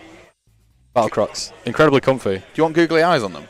Yeah, sure. Well, I mean, they're Luke's. They're over there, yeah. I'm sure he'd give me some. I'm pretty sure. I've got them on my glasses. Yeah. Like, you do? Yeah. Yeah. You don't even notice. I didn't. I'm literally Specky 4 eyes. Yeah. Or are you 6 eyes now? No, I'm too magnified and too wobbly eyes. Right. Yeah, that's what I am. Have you seen the back of Alex's head? No. Oh, it's hilarious. That sounds like a euphemism to an extent. No, it's Have you seen the back of Alex's head? it's absolutely not a euphemism. It definitely should be. But this is the back of Alex's head. Beautiful. Look at that. Look at it. In all its masculinity. Look at me, Mum. I'm live on a YouTube streams chat. Hey, Callie. How's it going? I hope you're doing well. I'm glad that you appreciate being on the live stream. I'm really surprised Dan didn't try and rally back those Blight Kings, you know? He's got the 2 command points. Why would you not? Unless he's got a plan for him. You don't know. Potentially. Is there an all-out attack and all-out defense he wants somewhere? I don't... Or a reroll a charge, maybe? I mean, the charge I can kind of see. The defense... It's eye for an eye, so I'm assuming he wants to kill them 2 that have just redeployed. I'm assuming that's the one he's really after. Oh, I think I've got an arrow. I have got an arrow. These guys. Yeah, I assume that's the one he's really after. If he was assuming that the redeploy was coming, he's going to want to re-roll that charge roll because it could have potentially ended up being a 9. Well, there was a redeploy. Yeah. And it was only a 2. So I think that's now a 5 or a 6 to there. And I think we've got an Unleash Hell coming into the Blight Kings here. And then you want to guarantee killing them, so want to all-out attack them as well. So potentially saving it for the re-roll of a charge and an all-out attack, I guess. But you're doing D3 mortals on the way in. There's only 2 wounds left in that unit. Like, you could even kill them on the charge before you do anything. You could also leave them with just 1 wound left in that unit. A good player never deals in cuds. Never deals in cuds. I'm just hypothesizing. Always guarantee the kill. Always guarantee the kill. Always guarantee the kill. Did you get a Baron dice, or whatever it was called, in your little goodie bag that Alex gave out? Did you get a goodie bag? Yeah, I got a goodie bag. I got a Skaven dice. You got a Skaven dice? Yeah. What did I get? I got one of these. Oh, It's like a Skyrim dice. nice. No, I got a Skaven themed one. Was it in this bag? Yeah. Oh, so he's giving out loads of different dice. Interesting. Yeah, they're all different. Nice. Great. I'm gonna have to go and buy dice off them now. Brilliant. Recently discovered this channel and I love the videos. Stoked to be here. Well, thank you very much. We're also stoked you're here. Well, we're stoked everybody's here, whether you're watching live or watching on the replay. But you specifically, Callie. Oh, 100%. Without Yeah. doubt. Specifically Callie. I should probably set up scheduled live streams for the rest of the day as well. That'd be good. I'm getting used to the YouTube side of stuff. Twitch, you kind of just go and just blase it into the void. That is Twitch all over, isn't it? YouTube's a bit different. I'm absolutely starving. I cannot wait until the lunch break as well. I know, there's 47 minutes of this. In Oh. fact, are you really hungry? I am quite hungry, yeah. Do you want some sweeties? Oh, yeah, absolutely. I've got some, I don't know if you eat these. Do you eat these? Yeah. Swizzlers? Yeah, I'll have some sizzlers. Sizzlers? Fizzlers? Fizzers. Fizzlers? Fizzers. Here, you can have 2 packets. Oh, thank you very much. There you I've go. got something in mine. I think I got love hearts in mine. Oh, I love a good love art. The messages make me feel warm and fuzzy. I got horrible ones. I was at an event with my mate, and I was sharing them with him, and he got all the nice ones, and mine were just like horrible. Like, fuck you. Yeah. Yeah. The best. Yeah. The best ones. Okay. We've seen the Blight. Look, these Puscals move over this way. I assume he's just keeping those in reserve for the moment before he can throw them in. Oh, look, Potentially what happens. there's Big Lyndon. I'm in love with Lyndon. Didn't realise he wore glasses. He kind of looks a bit. Do you know who he looks like? Go on. You seen Umbrella Academy? Yes. Luther. Yeah, just thin. He's not quite as beefy as Luther. He is beefy though. He looks beefy, but he's not as beefy. Luther is a big boy. Yeah, but they've wrapped him in stuff, haven't they? It's not real. Lyndon would beat him in a fight. You think? 100%. Without a doubt. Oh. Massive issue with Daniel's list, sorry. All right. Is Have it you illegal? Is that what it is? No. Is he a cheater? No. Dan's lovely. Dan's not a cheater. All right. Massive issue with his list, right? Here is his list. Yep. He has 30 points left. Why is he not taking the Burning Head? Do you know about the nonsense with Blowab? Not with the burning head. Right. So Blowab's spell is every time you take damage, you roll a 2... at the end of the phase in which you take damage, you roll a dice. On a 2 up, that unit takes D3 mortal wounds. Yep. The Burning Head, you can cast it in the hero phase, throw it at somebody, Yep. do damage. Yep. At the end of the phase, 2 up, D3 mortal wounds. Yep. It's also got its D3 mortal wounds, right? Yep. So that's potentially 2 D3 mortal wounds in your hero phase. And unless you're Arcane Bolting, it's another phase to get D3 mortal wounds across or something. Yeah. So you could do it in the hero phase, you can do it in the charge phase because of impact hits, you can do it in the combat phase, you can do it in the shooting phase, you can do it in the battle shock phase because of disease points. So that's potentially 5 turns where you're getting D3 mortal wounds on a unit, on top of any other damage you're doing to it. For 20 points on the Burning Head, that's why you do it. And Maybe Daniel doesn't know this. he doesn't. Because at the very start of the game, I went, why didn't you take the Burning Head? He's like, why would I take the Burning Head? I'm like, oh, Daniel. Oh, Daniel. What you need to do is Incorrect. talk to Mr. Toby Meadows. Because we've actually had a live stream when we were over on the hobby room. We actually had a live stream with him playing with Blowab and the Burning Head and that sort of stuff. And it was one of those things of going, damn, that's actually pretty nice. Speaking of pretty nice, do you like that segue? I do. We've only got 2 Blight Kings left there over to the left-hand side by the looks of it. 2, 4, 6, 8, 10 out of the... They took out 15 Blood Sisters over here. Sorry, Stalkers. But they did lose 3 of them. I'm a little confused as to why he wouldn't rally. Just to get the... Because they're 5 attacks each. They're disgusting. It's not fair. They are really good. They're I think they're one of the few units that's actually been improved by this. It seemed like loads of Maggotkin units were actually improved by this General's Handbook. Yeah. So flies just got better. Yep. Because you can make them bounty hunters. Uh-huh.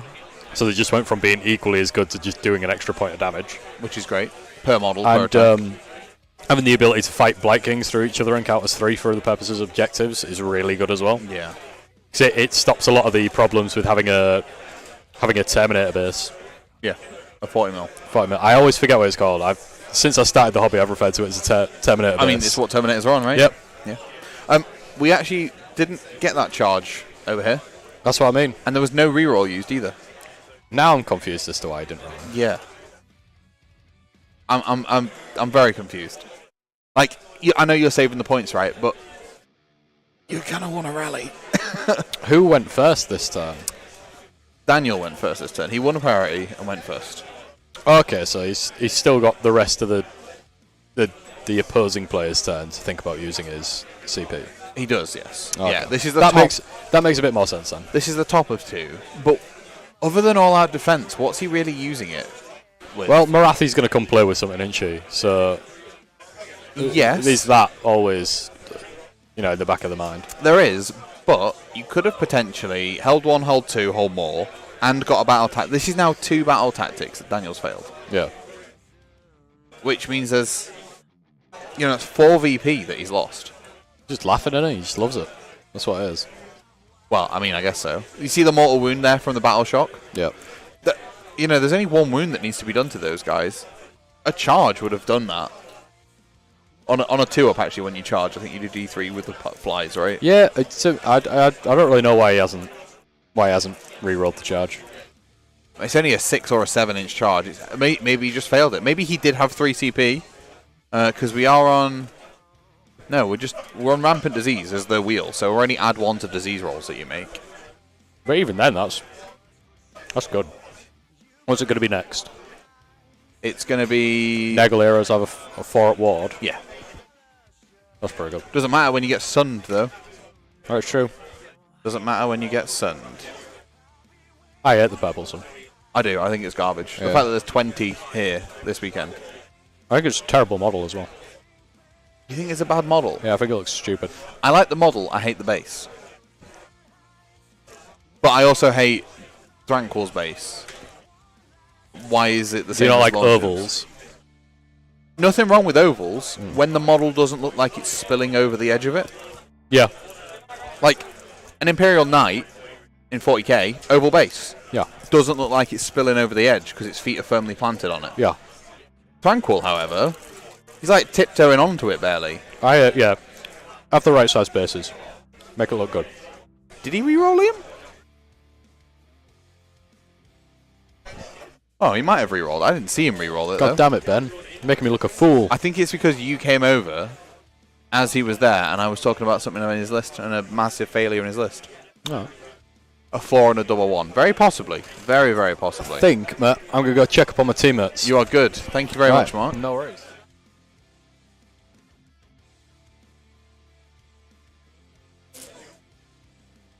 I'm just going to go back to the top down just so I can have a cheeky look at exactly what is happening. In hold 1, hold 2, hold more is achieved there for Daniel, but not an eye for an eye.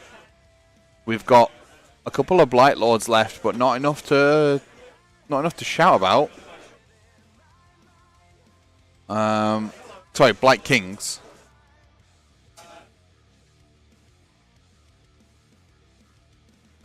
Unfortunate.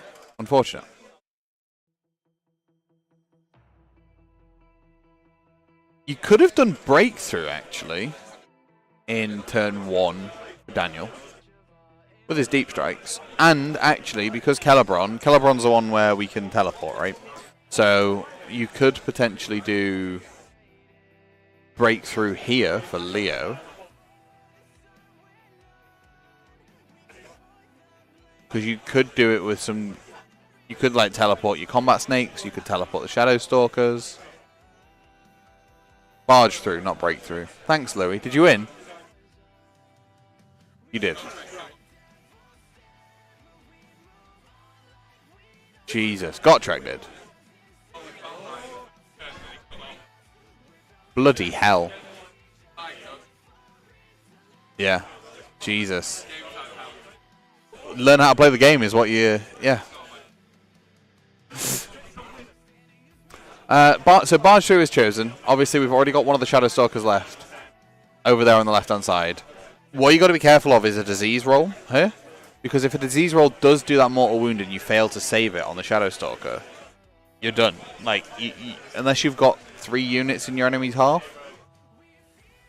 And remember, deployments in Barge actually are all the way back here. Like, you're only 11 inches. It's not half a board like it is in quite a lot of missions. It's only part of the board.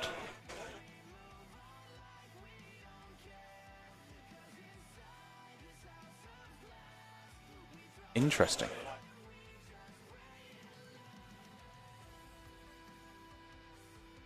And I assume there's a cheeky hero face shooting.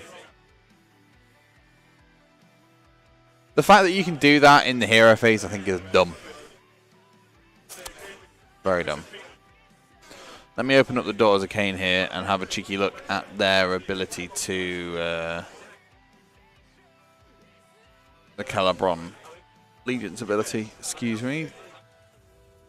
Use a command ability then in the movement phase. Remove it and set it up. 9 away. Okay, so it's pretty easy. The Shadow Stalker's going to do it and just sit at the back of the board. And then, I mean, the Iron Scale's dead. So do you do it with the Combat Snakes? You need the Combat... Do you do it with Little Marathi?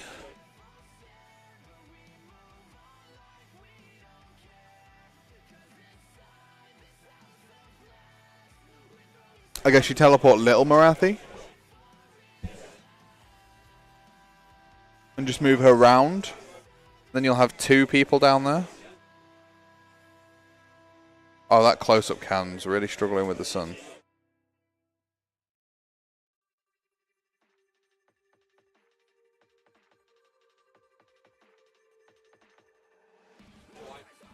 It's very strong to do it in the hero phase when you... Yes, so double shooting in a turn is dumb. I say this as a Stormcast player, right? Double shooting of any kind is dumb. Command ability... I'm surprised we didn't see some changes with Marathi, like removing it or making it so that it couldn't be done on reinforced units, the same way that they've done it with like long strikes, or making it like -1, but they literally just copy and pasted it over. My assumption is the playtesters played Daughters of Khaine and they didn't want their toys taken off the table. So that's my logic anyway. That close-up cam really does not like that sun. It's not even facing the sun. Speaking of suns, the purple sun has now moved. Nothing there. What about Orgrots? No, neither of them in. Well, Daniel's definitely holding on to a prayer here.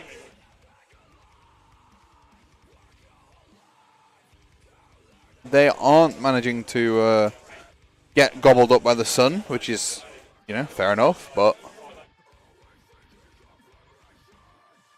they are -1 save because of being next to it, which I think could come to hurt. I don't think there are any Blight Lords left. God, that sun is really not helping me. Should we have a cheeky look at view left and have a look at what's going on from that point of view? There we go. So, oh no, there is a Blight King left here, which means those bow snakes have to shoot him in the shooting phase, which is nice because it keeps them around. Unless they get teleported, which they also could very easily get teleported. But it is the melee snakes that are getting TP'd after all. Get them in barge. What you got to do is resist the urge to charge. Otherwise, you aren't getting barge to enemy lines. Next game, chat, I'm going to have to put the Blanca back up so that we can control the lighting a little better. I'm sorry about that. The close-up cam is absolutely hating life at the moment.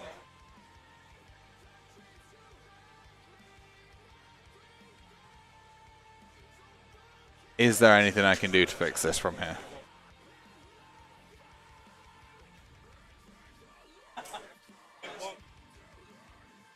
Yes, I can do that.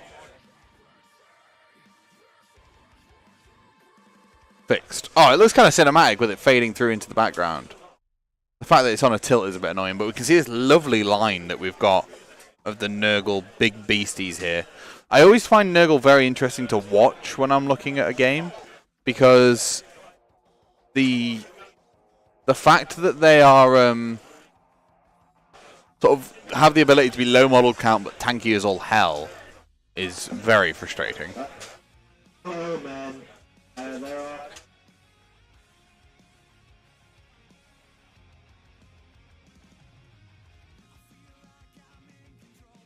Thanks, Alex.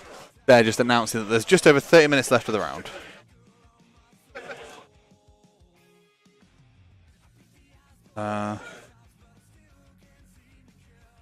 Oh! Kitty's watching. Hey, Kitty. I didn't realise you were watching. My bad. And a hello to everybody in the chat. I hope you're doing great. Oh my god! I've got fan juice all over me. Fan juice is just the equivalent of dust, patterned by the fan.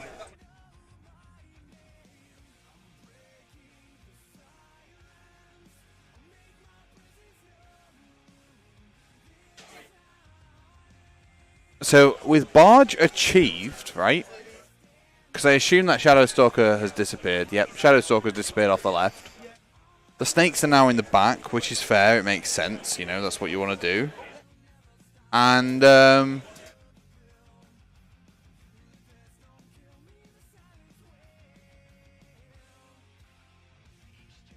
Marathi has moved up to look at Olgrots. The bow snakes have deleted that Blight King.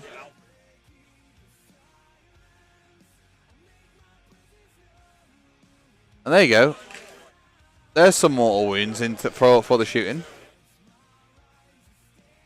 Oh, did Marathi gaze? Marathi gazed at him. Now we've got some free shootings. 5 saves to be made. Yeah. Okay, so Marathi used the gaze of Marathi to finish him off, which meant they can now open fire this way, which makes sense. So these are the armor saves. So a total of 8 go through, including the mortal wounds there from the initial bow shots. And now we're looking for those ward saves. Dan has done nothing but roll like garbage for ward saves. So 6, I think, wounds there. And a finest hour, I think, on our little gentleman there. But their heroes now have a 4 ward this turn for Nurgle.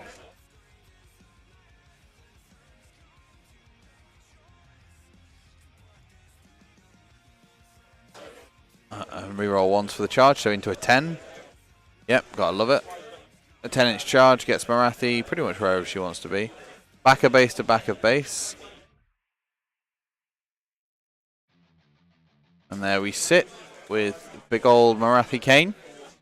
It's a 5-turn game, so whilst Leo is 6 behind, he's going to be holding at least one objective this turn.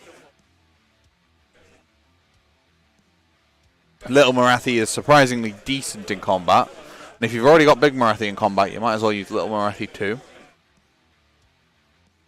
Bow Snake's charging too. Wow. That's a 6, but I assume you'll want to reroll a 1.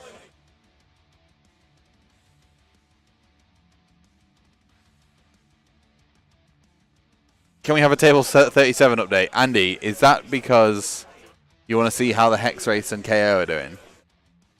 I would have definitely taken that as turn 1, as game 1. But this was chosen instead, which is fair. Absolutely fair. I will see if I can get a table 37 update from Alex shortly. But we'll see what happens.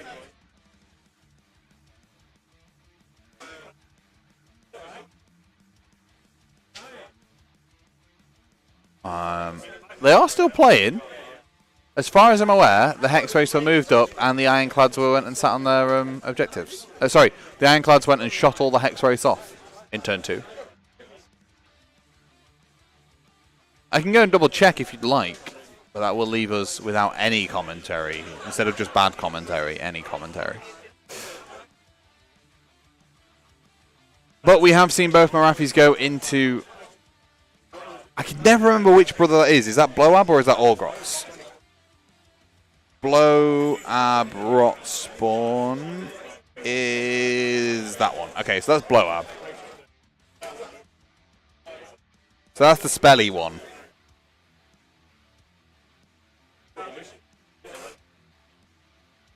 Bloab. Here we go. Bloab Rot Spawn is the one with the spell. Sure. And then Orgrots is the demon spew, isn't it? Demon. There he is. He's. Oh, you can issue a command ability for free. That's cool. And does mortal wounds on a 6 if you hit with him. And he's pretty decent in combat. I imagine he'll go into those combat snakes. Shooty snakes and kill them. Oh, and we see Morathi and little Morathi lift him. Just lift him straight up and off. I suppose with that many dice on the table, that's what you expect. I assume an all-out defense was used as well as to get rid of around the rend. Unfortunately, the armor saves weren't enough to be able to keep him nice and safe. We have, however, now seen a different side to this camera. We are missing one of the brothers. The other one, I assume, will be angry. And we have got Morathi. She's only taken 2 wounds by the looks of that. Which is nothing short of unfortunate.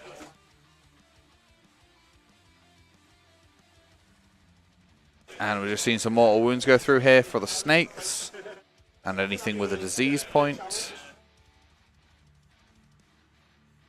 I think this is the Shadow Stalker. Yep, that was the Shadow Stalker, which means Barge, I think, has failed at that point. Only 1 unit, and it's put them out of play.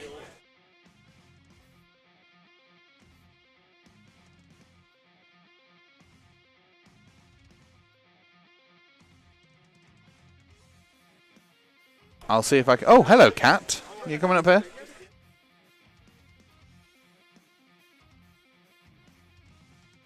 Oh, I think Alex might be off to table 37. No, Alex is off to the toilet. There's a difference. I should have talked... Oh, hello, buddy. 1 second.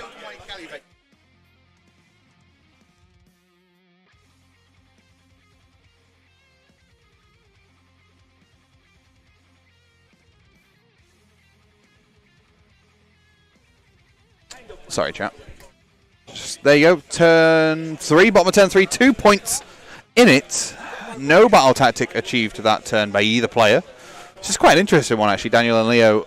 You know, if Dan had got out muscle, if Dan had got eye for an eye, he'd be an extra 4. Let's just talk hypotheticals. Let's assume those 3 battle tactics that have been failed between the players have gone on. And I think that's a 6 on priority as well. Which means, you know, there would be an extra 4 points there for Daniel, making it a 18 to 12, and then another 2 points there for Leo, which would have been 18 to 14, a bigger lead. Daniel retaining priority every turn has been absolutely huge. It's meant that he's not had to witness the double turn. It's meant that there's never been a chance that there can be 4 shooting shot phasers essentially from those bow snakes. Although they are now out of range to do it again in the hero phase, which means there is only 1 set that Daniel has to deal with, and he might even be able to get Orgrots in there to kill them this turn because he is pretty tanky. Now we've got a Beast of Nurgle there in the center of the battlefield, and we've got a pair of Puskyles off to the left and the right. So what we're playing with is quite a spread out army here for Dan now at this point, and not a massive amount. Literally, what is it? 6 models left on the tabletop. It's not a huge amount. But it's how can he use those 6 models? Can he use them to his best advantage? What battle tactic we're going to be choosing at this point? Is there one for Nurgle that he could possibly take? Yes. But I think more likely... I mean, Barges is almost not impossible, but is pretty much a no-go for him at this point. I've got my book here. I'm just going to read through really quickly what the battle tactics are.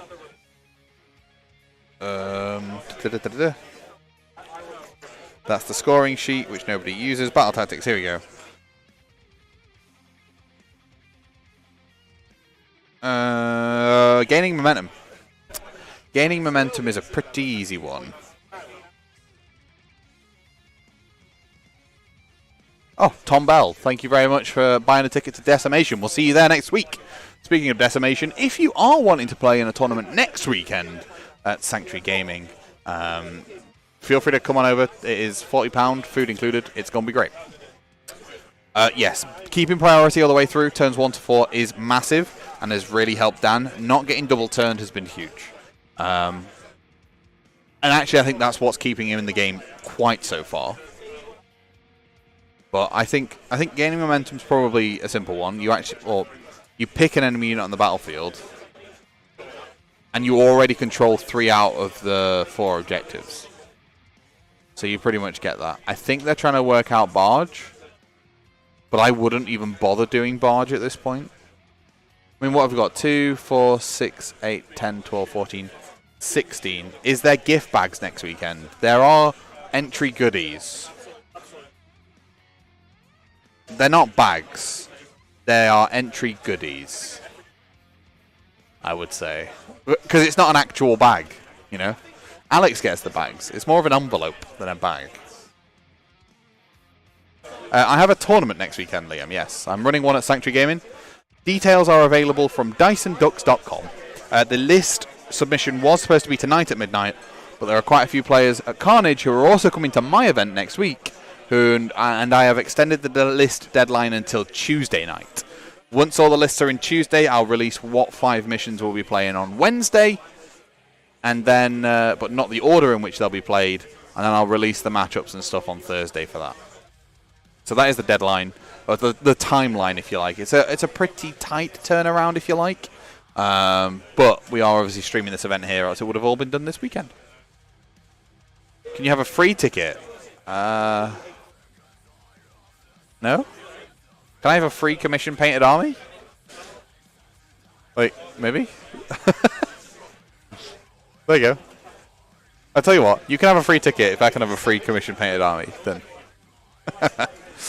2,000 points, just for clarification, not like a one-man army. Because I need to pay for food. Oh, and if you are coming next week, all entrants also get a £5 gift card to Sanctuary Gaming Centre, which is where we are. Almost like the first rounds on us kind of thing. If that makes sense. So if you are, if you are not playing in the Warhammer World Doubles, and I'm sorry you're not, Liam, but you get a free round on us, so to speak. That's the plan. It's part of the thing to help sweeten the ticket, but also it helps make sure that Sanctuary gets some extra business, because we like to support the people who have our studio, because we want to keep a roof over our heads. I'm just going to double check with Dan what the battle tactic is. I think it is Barge, and I'll be honest with you, I think it's a mistake.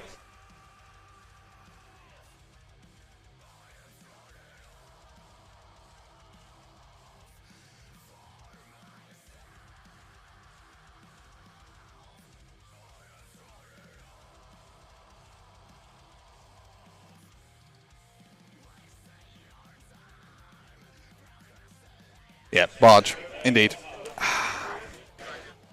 I think Barge is a bad choice, if I'm honest with you. Oh, God. Nobody come around here. I just fired. Only because, right, you've got D6 damage from the Grasping Tongue. Okay, it's a 3+, but then it's a 2+ because you're unwounded, right? Absolutely fine. Oh, my God, that fart stinks.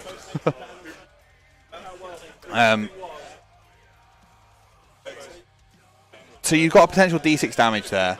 Then you've got 7 attacks, which are 3s and 3s, -1/2, right?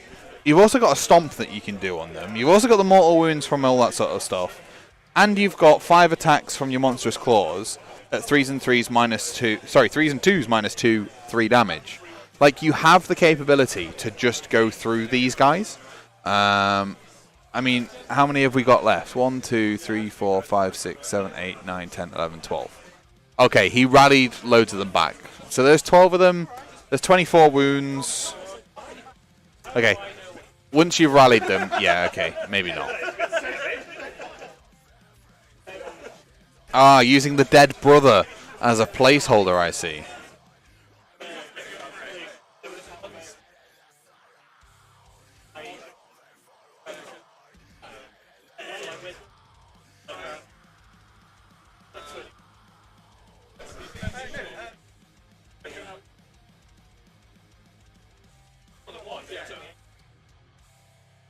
Alex. Yeah, Barge was chosen. I mean, he's got it now. You've already dropped 2 battle tactics. Might as well confirm a third. Oh, sorry, might as well confirm your second of the chance, right? And at that point, you are sat on hold 1, hold 2, hold more. Redeploy coming in from the bow snakes. I wonder if Daniel's just going to play keep away at this point. I assume next turn we'll see these guys pop in this way. This guy run over here. These guys will run this way. And I assume it's just like maybe we'll see this come back here. But it's just going to be keep away, try and tag what objectives we can, and keep ahead in those points. You've only got another couple of... it's turn 4. It's the top of turn 4. Daniel's turn's pretty much over, right? We're not going to see much. He's spreading out so the sun can't hit multiple units just in case. I imagine this is pretty much what we're going to see here. It's going to be pretty simple. And then we're going to have some summoning brought in. Just to solidify stuff.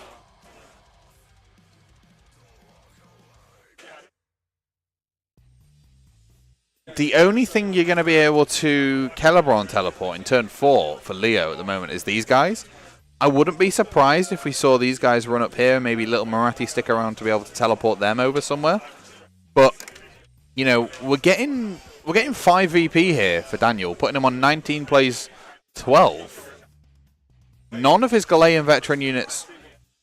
Well, I mean, the Blight Kings are dead, but none of the Galayan veteran units that were alive are there. No objectives contested or anything. Yeah, I think we are just going to see a game of keep away for turn 4 and 5. Now we'll see how well Daniel can use the movement on these models. You've got a fat 8-inch movement on those flies. The Nurglings have been summoned in the bottom left. I imagine they're in a position where they can just... Well, I personally would have put them around here so that they can just tip on the objective in turn 5 if needs be. Last 15 minutes of the round. Last 15 minutes.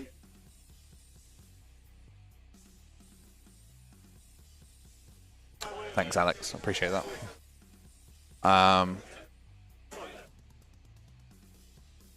Yeah, I think that's going to be pretty simple. Hold 1, hold 2, hold more. Complete. Battle tactic done. Actually, 19 points. Alex looks like he's farting. Hoping that the fan doesn't blow it back into him. Oh no, he's stretching his back. Never mind.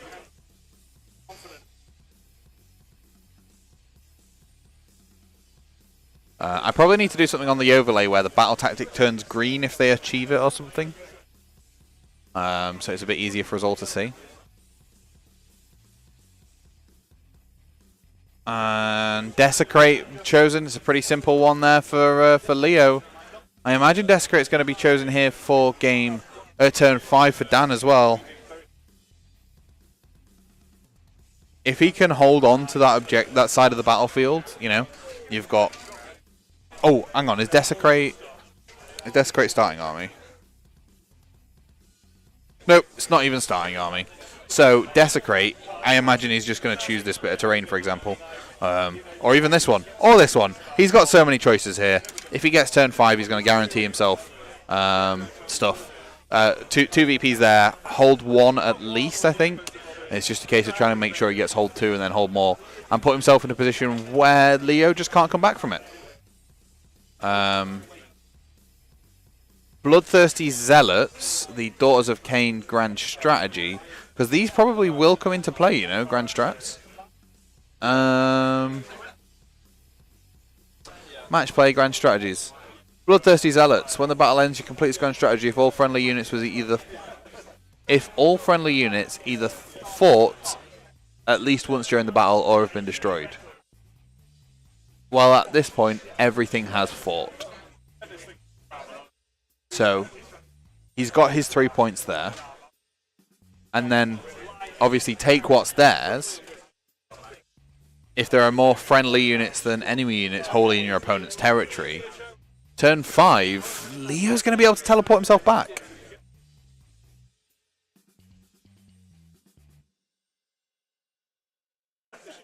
Interesting redeploy. The sun doesn't swallow or Grots either. I mean, okay, so let's assume Leo... I mean, Leo has his grand strategy. Like, he's got it in the bag. So it puts him at 15 to 19. He's going to hold 1, hold 2 this turn. 19 plays 17, which means that going into turn 5, if Dan gets the priority, he can extend the lead to hold 1, hold 2, and a grand strategy, so another 4. I reckon it's going to be a close one, you know. I reckon it even might come down to the Mancunian Carnage secondaries, but I'll let the players sort that out between themselves. For now, we will basically play off what we've got going on with the actual stuff that we can see.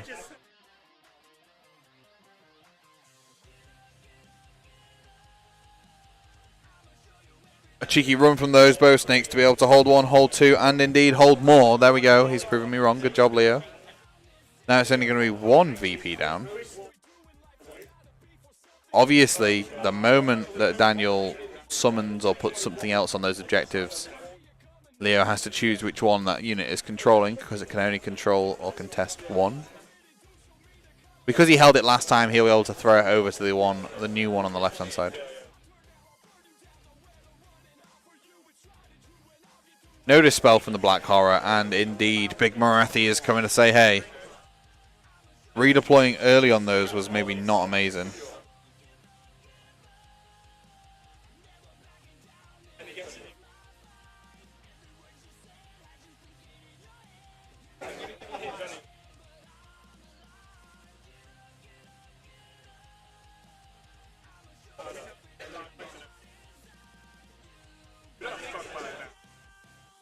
Nothing but interesting. And here are the bow snakes now shooting 2 mortal wounds. Do you know what? The mortal woundage output on Leo has been nothing short of poor, unfortunately.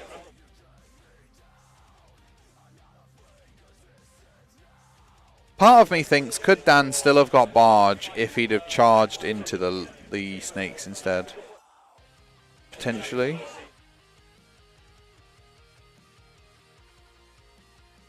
Would I have moved, summoned the Nurglings, had them charge and try and take the Unleash Hell, then charged Big Boy in? Probably.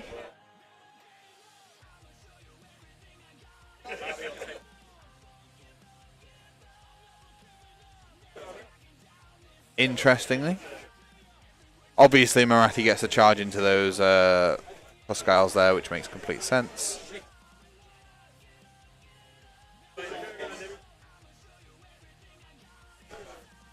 Playing super reserved, I think, helped Daniel, and then obviously holding the priority the entire way through the game is huge.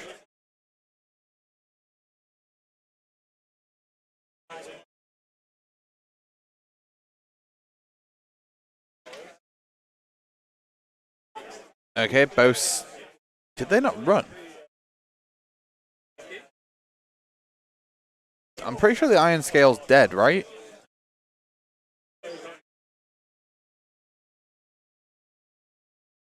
Am I being dumb? Is there a run and charge thing on bow snakes that I've just completely, forgot?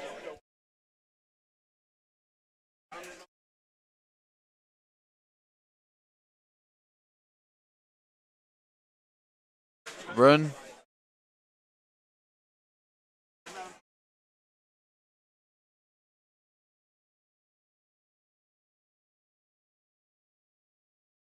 I thought it was just the War Scroll and the Iron Scale.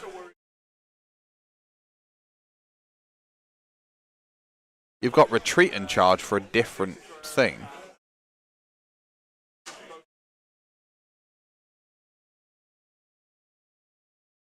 Interesting. Okay. Fair. I mean, if the players both agree, then the players both agree. That's fine. Maybe I could be completely wrong, but I assumed the movement on the snakes there was For those of you who are now finished, you can start to help yourself. not as good.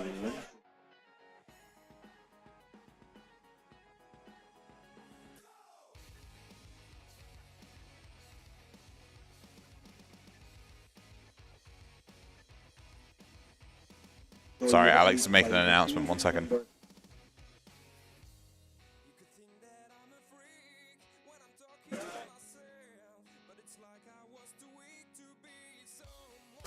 Okie dokie. So, the players obviously agree, and that's fine. You're allowed that. But it has meant there's quite a big gap in the middle there that Dan can definitely just put a model on.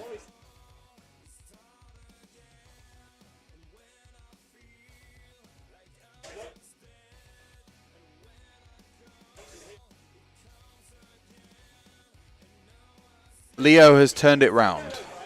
Leo's turned it round. Yeah. Very good game. Dan has failed 2 out of his 4 battle tactics, though. Costing him. Leo's also failed a battle tactic. And I genuinely think it's going to come down to your secondaries. I think it's going to be that close. Leo has his grand strategy, whereas I don't think Dan can guarantee it. And they're on turn 4, about to go into 5.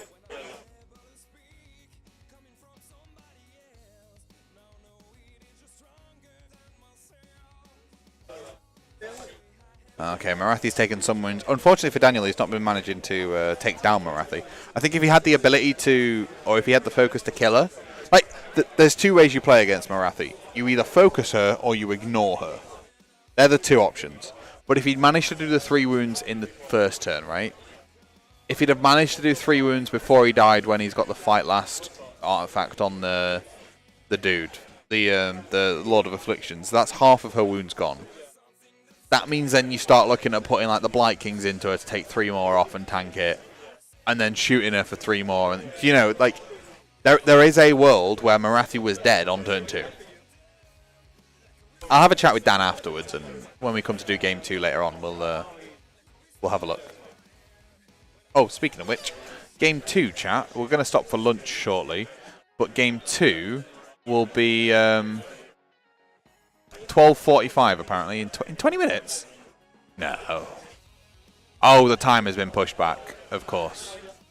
So it'll be 1 o'clock. Back for 1 o'clock for game 2, and I'll fix our lighting issues. Look at little Marathi there, looking like a boss. I can't really do anything about the lighting at the moment. I apologise, chat, but we'll fix that going into game 2.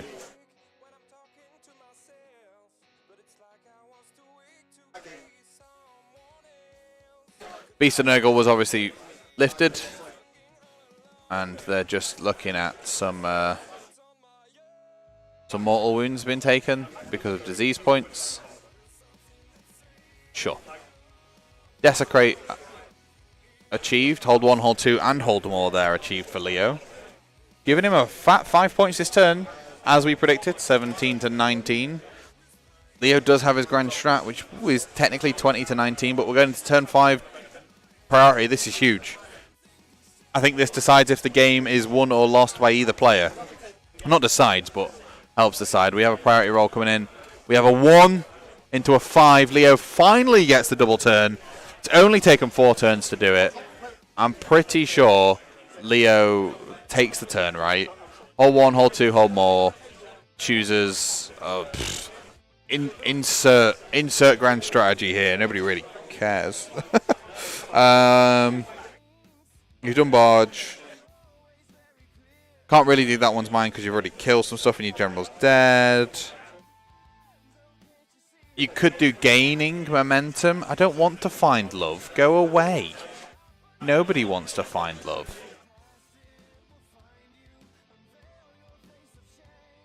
No. Undo. Sorry, Liam. Accident. There we go. Sorry, Liam. You got in the wake of fire. I have undone it. You can talk normally. I apologise, my dude. Yeah, I assume turn 5 priority goes over to Leo. The battle tactic doesn't really matter. If Daniel was able to hold it, that would have been great.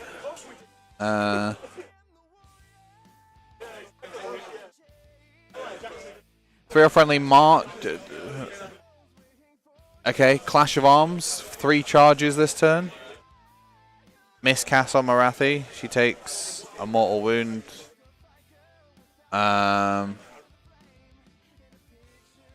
You could get a Mirror Dance potentially and go for it.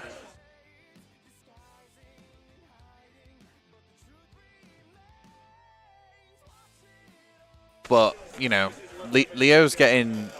He's getting at least 3 this turn. And he's got his battle tactic. It all depends if he remembers what Daniel's battle tactic is in Take What's Theirs, which he's currently achieving because he's got 3 units.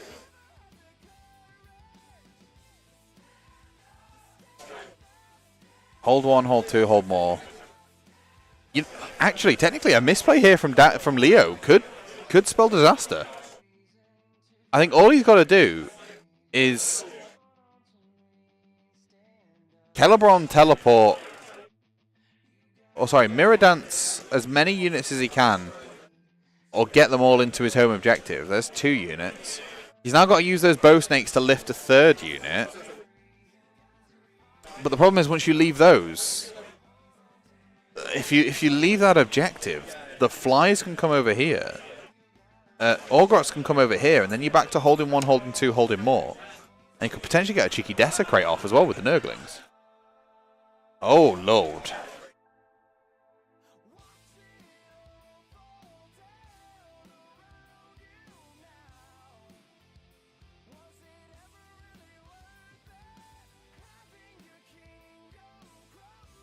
Interesting.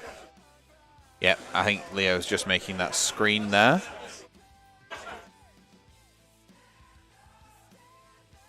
And I don't think Daniel has the ability to move them all off without throwing everything into combat there, which he doesn't want to do.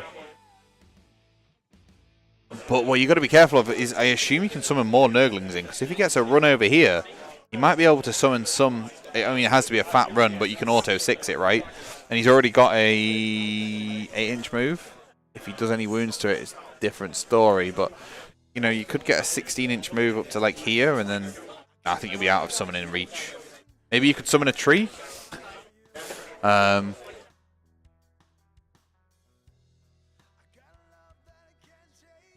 What's more important here? The 3 points from Take What's Theirs if you get it, or the 3 points... I mean, either way, it's 3 points, right? You need to try and get as much as you can. I think you have to go for hold 2 if you Daniel this turn if you can, and summon a unit.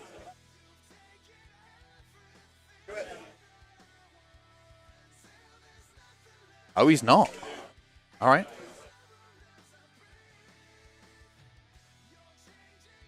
That's fair. Redeploy coming in. I mean, there is a world where the sun just eats him, right? There is definitely a world where he just gets eaten.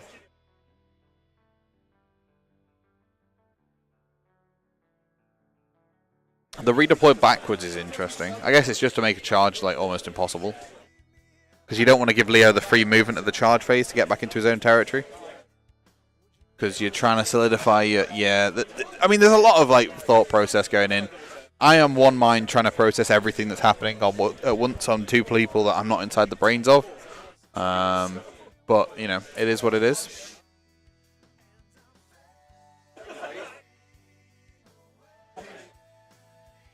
Wow, that's a lot of saves there. 5.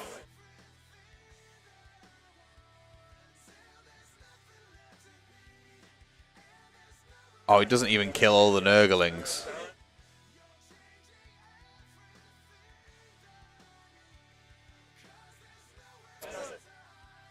The question is, what was the battle tactic?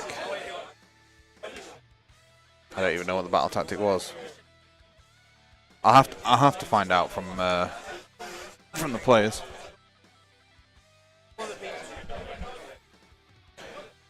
Oh, they're just looking now.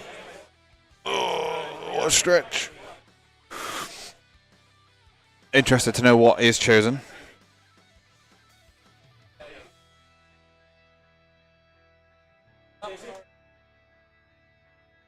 Yep, priority went first. It'll be a hold 1, hold 2, hold more without a doubt.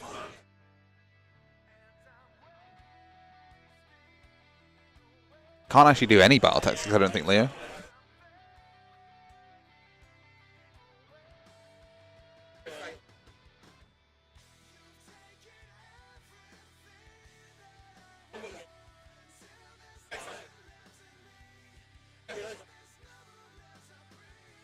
Yep, hold 1, hold 2, hold more.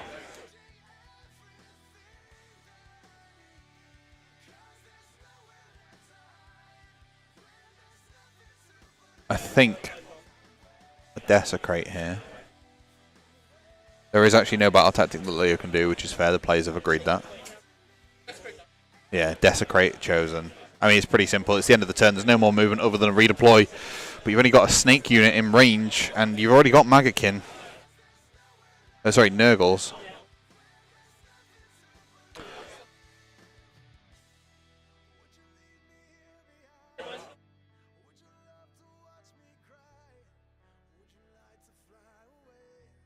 So hold 1, hold 2. Oh no, just hold 1, sorry. It's real close.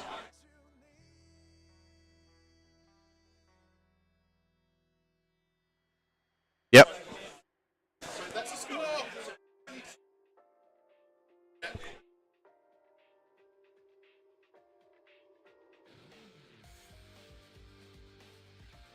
I'll go and talk to the players about that in a second. Did you tick the golden boxes on the end? Don't know. Okay, so if we just go back here. He got his, but you didn't get yours? Mine, no. Summoned in and... not somebody teleported in and outnumbered me on my... You moved off the objective as well. Yeah. Yeah. So that... With the grand strategy, it's beaten by a point. The maths just hasn't worked for some reason, but I'll sort that out. Right. Yeah, so Leo wins by 1 point. Chat. I'm going to come back to us. Give me a second. And I'm going to say... It's going to say Mark is here, but Mark isn't with me. Oh no, my duck has a line through its face. It's alright, I'll fix that later. A massive thank you very much to the players, Leo and Dan, for playing on stream. It is a super close game. Leo won by a single point because of grand strategies. I need to fix that on my app thing. Other than that, I want to say a huge thank you to everybody. We'll be back at 1 o'clock-ish for Game 2. I'm going to go throw some lunch down my neck. And we'll try and get somebody who's won a game in Game 1. Or lost a game. We'll try and get some cool armies. If there's anything you are interested in seeing, please feel free to throw it in the chat. Other than that, have a good evening, good afternoon, and I will see you in a little bit.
time to stay.